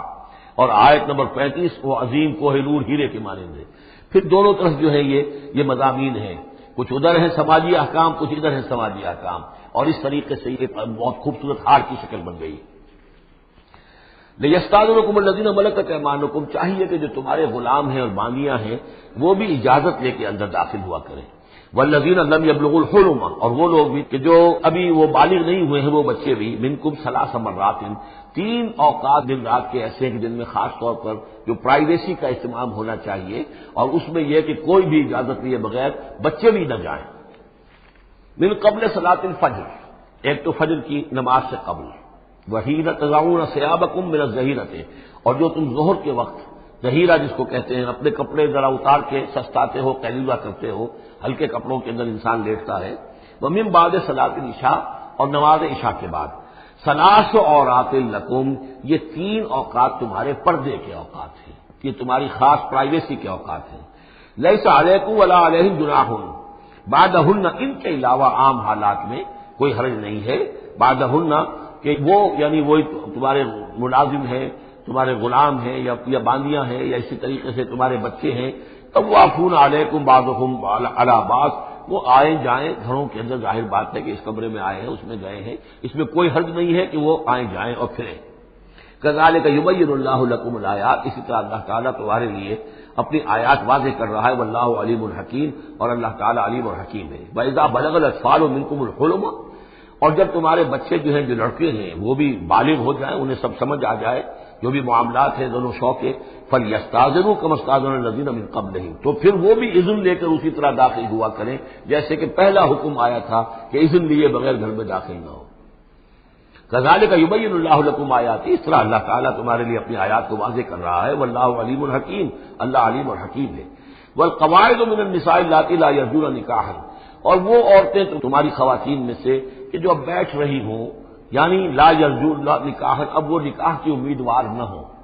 ایک خاص عمر سے گزر چکی ہیں، اب کوئی نکاح وغیرہ کرنے کا سوال نہیں ہے، بیوہ ہیں یا کچھ اور جو بھی معاملہ ہے، لیکن یہ کہ بہرحال اب معمر ہو چکی ہیں، فلیس علیہن جناح ان یضعن ثیابہن، تو ان کے اوپر کوئی حرج نہیں ہے کہ وہ جو اپنے اضافی کپڑے ہیں وہ اتار دیا کریں، یعنی بڑی چادر لے کر ہی نکلنا ان کے لیے وہ لازم نہیں ہوگا، یا اگر اپنے گھروں کے اندر بیٹھ کر جو اوڑھنیاں ہیں ان کو مکل مارنے کی جو ان کی پابندی دوسری خواتین پر ہے، اس میں ان کے لیے درد بھی ہو سکتی ہے، اس لیے کہ اب وہ اس عمر سے گزر چکی ہے۔ والقواعد من النساء اللاتی لا یرجون نکاحا فلیس علیہن جناح ان یضعن ثیابہن غیر متبرجات بزینہ، لیکن ان کی نیت یہ نہ ہو کہ وہ اپنی زینت کو ظاہر کریں اور لوگوں کی نگاہوں میں لائیں، نیت کا معاملہ جو ہے وہ دوسرا ہے۔ وَأَن يَسْتَعْفِفْنَ خَيْرٌ لَهُنَّ، اور اگر وہ اس معاملے میں احتیاط ہی کریں تو بہتر ہے، اس رعایت سے فائدہ نہ اٹھائیں تو بہتر ہے، اس لیے کہ شیطان جو ہے وہ ہر وقت تاک میں لگا رہتا ہے، نہ معلوم کس وقت اس کے دل میں کیا خیال پیدا کر دے۔ واللہ سمیع علیم، اور اللہ سب کچھ سننے والا اور جاننے والا ہے۔ لیس علی الاعمی حرج، اب چونکہ یہ جو احکام دیے جا رہے تھے تو اس معاشرے کے اندر ایسا بھی تھا کہ کسی خاندان کے ساتھ کچھ لوگ جو ہیں بیچارے، کوئی لنگڑا ہے، کوئی اندھا ہے، اپنے برادری کا ہے، اپنی رشتہ داروں میں سے، وہ بھی گھر میں رہ رہا ہے، وہ اپنی کوئی آزاد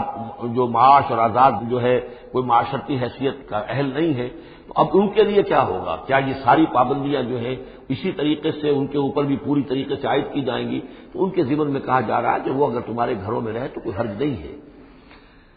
لیس علی الاعمی حرج، کوئی کسی اندھے کے اوپر کوئی حرج نہیں ہے، کوئی تکلیف نہیں ہے، ولا علی الاعرج حرج، اور نہ ہی کسی لنگڑے پر، ولا علی المریض، اور نہ بیمار پر حرج، ولا علی انفسکم، نہ تمہارے اوپر کوئی تنگی ہے، ان تاکلوا من بیوتکم و بیوت آبائکم، کہ تم کھانا کھایا کرو اپنے گھروں سے، اپنے باپوں کے گھروں سے، اور بیوت امہاتکم، یا اپنی ماؤں کے گھروں سے، اور بیوت اخوانکم، اپنے بھائیوں کے گھروں سے، اور بیوت اخواتکم، یا اپنی بہنوں کے گھروں سے، اور بیوت اعمامکم، یا اپنے چچاؤں کے گھروں سے، اور بیوت عماتکم، یا اپنی پھوپھیوں کے گھروں سے، اور بیوت اخوالکم، یا اپنے ماموں کے گھروں سے، اور بیوت خالاتکم، یا اپنی خالاؤں کے گھروں سے، او ما ملکت مفاتحہ، یا یہ کہ جس کی کنجیاں تمہارے ہاتھ میں ہے، کارخانہ ہے، اس کے مالک ہی تم ہو، وہاں جاؤ اور وہاں پر جا کر تم کھانا پینا ہو تو کھاؤ، اور صدیقکم، یا تمہارے اپنے دوست ہیں اس کے گھر سے، لیس علیکم جناح ان تاکلوا، کوئی حرج نہیں ہے تم پر اس میں، ان تاکلوا جمیعا، کہ سب مل کر کھاؤ، او اشتاتا، یا علیحدہ علیحدہ کھاؤ۔ اس کو خامخواہ بعض لوگوں نے عورتوں اور مردوں کے اوپر وہ جو ہے اس کا انطباق کر دیا ہے کہ چاہیں تو عورت اور مرد مل کر کھائیں، اور چاہیں تو وہ علیحدہ علیحدہ کھائیں۔ یہاں مراد یہ ہے کہ بسا اوقات ایسے مواقع پر انتظار میں بڑی دقت ہوتی ہے، جیسے آج کل آپ کو معلوم ہے کہ ولیمہ ہے اور ٹائم دے رکھا ہے 9 بجے کا اور 12 بج گئے رات کے، لڑکی والے تو آئے نہیں، اس لیے ولیمہ ہو نہیں سکتا، بیٹھے ہوئے لوگ سوکھ رہے ہیں، کیا ضرورت ہے؟ جو آئے ہیں وہ کھائیں اور جائیں۔ لہذا یہ نہیں ہے کہ سب کے سب جمع ہو کر ہی اور ایک کی جمعیت ہو تبھی وہ کھائیں، بلکہ یہ کہ اپنی ضرورت کے تحت جیسے بھی ہو، اگر سب مل جل کر بیٹھ کر کھائیں تب بھی کوئی حرج نہیں، اور اگر علیحدہ علیحدہ گروپس کے اندر یہ کھا لیا جائے تب بھی کوئی حرج نہیں۔ یہ مجلسی احکام جو دیے جا رہے ہیں اس سے مراد یہ نہیں ہے کہ سطر اور حجاب کے احکام بھی یہاں پہ ٹوٹ جائیں گے، اور یہاں پر جو ہے گھریلو جو ہے اگر پارٹیز کو تھرو کی گئی ہیں تو اس میں کوئی پردے وردے کی حاجت نہیں ہے، اس میں مرد اور عورتیں جو ہے وہ مخلوط طور پر شریک ہو جائیں، معاذ اللہ، یہ مراد نہیں۔ فَإِذَا دَخَلْتُمْ بُيُوتًا فَسَلِّمُوا عَلَىٰ أَنفُسِكُمْ، پھر جب تم گھروں میں داخل ہو تو اپنے آپ پر سلام بھیجا کرو، یعنی انفسکم کی مراد ہے گھر میں رہنے والے جو ہیں وہ تمہارے ہی میں سے ہیں، تمہارے رشتہ دار ہیں، عزیز ہیں، یا تمہارے اپنے گھر میں بھی داخل ہو تو السلام علیکم کہو۔ تحیۃ من عند اللہ مبارکۃ طیبۃ، یہ دعا ہے اللہ کے پاس سے، اللہ نے تمہیں سکھائی ہے السلام علیکم، اور یہ مبارک بھی ہے اور پاک بھی ہے۔ کذالک یبین اللہ لکم الآیات لعلکم تعقلون، اسی طرح اللہ تعالیٰ تمہارے لیے اپنی آیات کو واضح کر رہا ہے، کھول کر بیان کر رہا ہے تاکہ تم عقل سے کام لو۔ اب آخری جو رکوع ہے اس کا، اس سورہ مبارکہ کا، اور اس کی کل 3 آیات ہیں، یہ خالص جماعتی زندگی، وہ جو جہاد اور قتال کے لیے یا کسی اور اجتماعی کام کے لیے حضور جب نکلتے تھے اور اہل ایمان آپ کے ساتھ ہیں، اس وقت کیا صورتحال ہونی چاہیے۔ انما المؤمنون الذین آمنوا باللہ ورسولہ، مومن تو صرف وہی ہیں جو ایمان لائے اللہ پر، اس کے رسول پر، وَإِذَا كَانَ مَعَهُ عَلَىٰ أَمْرٍ جَامِعٍ، اور جب وہ ہوتے ہیں ان کے ساتھ یعنی رسول کے ساتھ کسی اجتماعی کام کے ضمن میں، لم یذهبوا حتی یستاذنوہ، تو وہاں سے جاتے نہیں ہیں جب تک کہ اجازت نہ لے لیں۔ اب آپ نکلے ہیں کسی کام کے لیے، ایک نفری ہے آپ کے ساتھ، لیکن یہ کہ کوئی کہیں کھسک جائے کوئی کہیں کھسک جائے تو یہ تو صحیح نہیں ہے۔ وہ تو یہ ہے کہ اب اس اجتماعی نظم کا تقاضا یہ ہے کہ اب جہاں بھی وہاں سے کوئی عذر پیش آ گیا ہے، کوئی ایسی مجبوری ہے، کوئی جانا ہے تو اجازت لے کر جائیں۔ علی امر جامع لم یذهبوا حتی یستاذنوہ، جب تک کہ اذن نہ لے لیں۔ ان الذین یستاذنونک اولئک الذین یؤمنون باللہ ورسولہ، یقیناً اے نبی جو لوگ آپ سے اجازت لیتے ہیں وہی ہیں کہ جو ایمان رکھتے ہیں اللہ پر، اس کے رسول پر۔ فیستاذنوک، پھر جب وہ آپ سے کوئی اجازت مانگے، رخصت مانگے، لبعض شانہم، اپنی کسی عذر کی وجہ سے، فاذن لمن شئت منہم، تو اجازت دے دیجئے جسے آپ چاہیں۔ مطلب یہ ہے کہ جو لیڈر ہے، جو اس وقت سپہ سالار ہے، اسے معلوم ہے سچویشن کیسی ہے، میرے پاس کوئی اضافی نفری ہے جس میں سے میں کسی کو ریلیو کر سکتا ہوں، یا پہلے ہی میرے پاس کم نفری ہے، اس میں کسی اور کی کمی جو ہے وہ اور زیادہ خطرناک ہو جائے گی نتائج کے اعتبار سے۔ لہذا یہ نہیں ہے کہ صاحب میں نے اجازت طلب کی تو مجھے اجازت ملنی چاہیے، یہ نہیں، اجازت کیا ہوئی پھر؟ یہ تو وہی ہے کہ تھانے داروں کسی معافی مانگتی ہے، اچھا میں نے تو کچھ نہیں کیا، لیکن اگر آپ سمجھتے ہیں کہ میں نے کچھ کیا تو میں معافی مانگتا ہوں،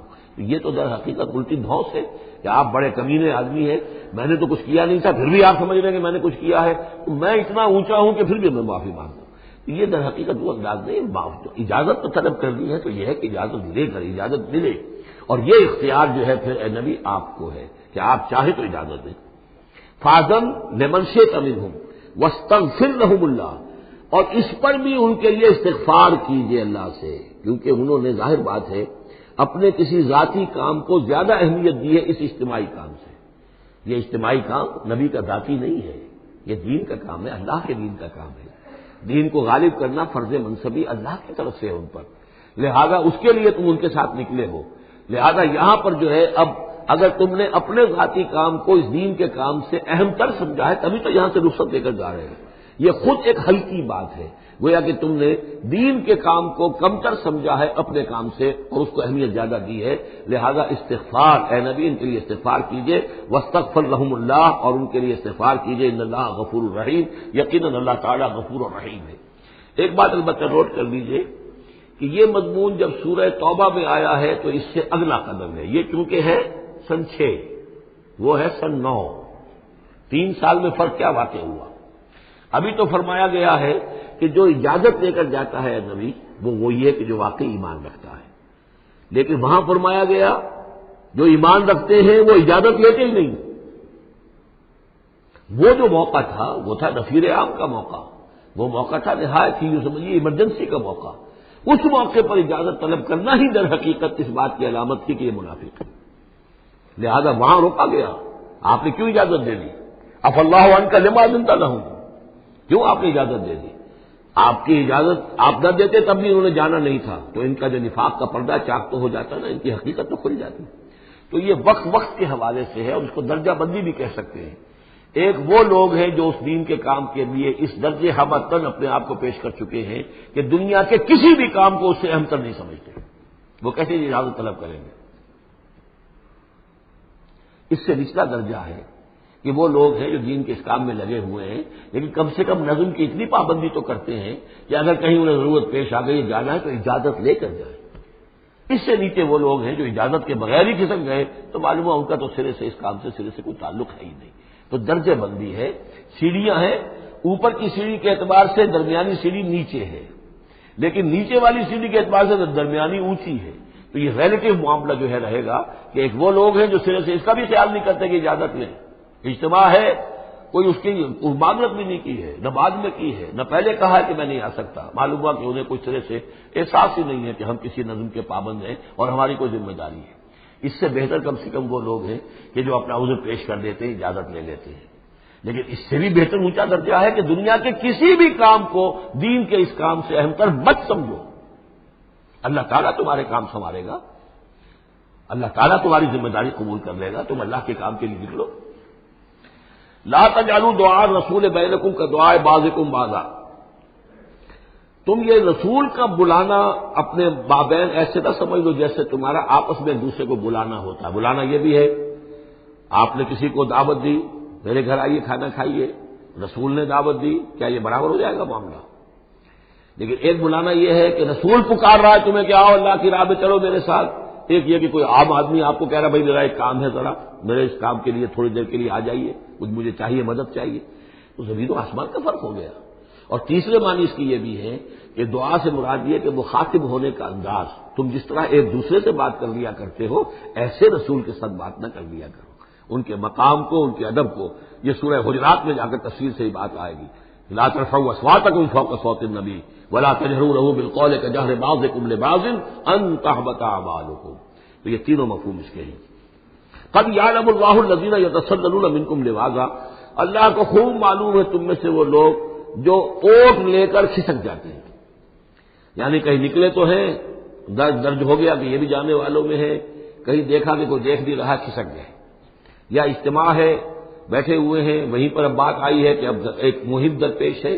اب انہیں سمجھ میں آ گیا کہ اب نام مانگے جائیں گے، کون لوگ اس کے لیے اپنے آپ کو والنٹیئر کرتے ہیں، تو اس سے پہلے کہ وہ مرحلہ آئے وہ وہاں سے کھسک جائیں۔ یتسللون منکم، جو سٹک جاتے ہیں، کھسک جاتے ہیں آنکھ بچا کر لواذا،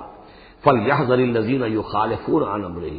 تو انہیں ڈرنا چاہیے کہ جو رسول کے معاملے میں رسول کے بات کی مخالفت کرتے ہیں، ان تصیبہم فتنۃ، کہ ان پر کوئی عذاب اللہ کی طرف سے آ جائے، کوئی پکڑ آ جائے، کوئی بہت بڑی آزمائش آ جائے، اور یصیبہم عذاب علیم، یا ان کے اوپر کوئی بہت بڑا دردناک عذاب آ جائے۔ الا ان للہ ما فی السماوات والارض، آگاہ ہو جاؤ، یقیناً اللہ ہی کے لیے ہے جو بھی کچھ ہے تمام آسمانوں میں اور جو بھی کچھ ہے زمین میں۔ قد یعلم ما انتم علیہ، اللہ خوب جانتا ہے کہ تم کس مقام پر کھڑے ہو، تمہاری حیثیت کیا ہے، حقیقت کیا ہے، ایمان کتنا ہے، کتنے پانی میں ہو، تمہارے اعمال کیسے ہیں، ما انتم علیہ، جس حال میں تم ہو اللہ خوب جانتا ہے۔ ویوم یرجعون الیہ، اور جس دن کہ وہ لوٹائے جائیں گے اللہ کی طرف، فینبئہم بما عملوا، تو اللہ تعالیٰ ان کو جتلا دے گا جو کچھ کے عمل انہوں نے کیے ہوں گے۔ واللہ بکل شیء علیم، اور اللہ ہر چیز کا علم رکھنے والا ہے۔ یہاں تیسرا گروپ جو ہے مکی اور مدنی صورتوں کا وہ ختم ہو گیا۔ مکی صورتیں 14، مدنی صرف 1، سورہ نور۔ بارک اللہ لی ولکم فی القرآن العظیم ونفعنی وإیاکم بالآیات والذکر الحکیم۔ بارک اللہ لی ولکم فی القرآن العظیم ونفعنی وإیاکم بالآیات والذکر الحکیم۔ بارک اللہ لی ولکم فی القرآن العظیم ونفعنی وإیاکم بالآیات والذکر الحکیم۔ بارک اللہ لی ولکم فی القرآن العظیم ونفعنی وإیاکم بالآیات والذکر الحکیم۔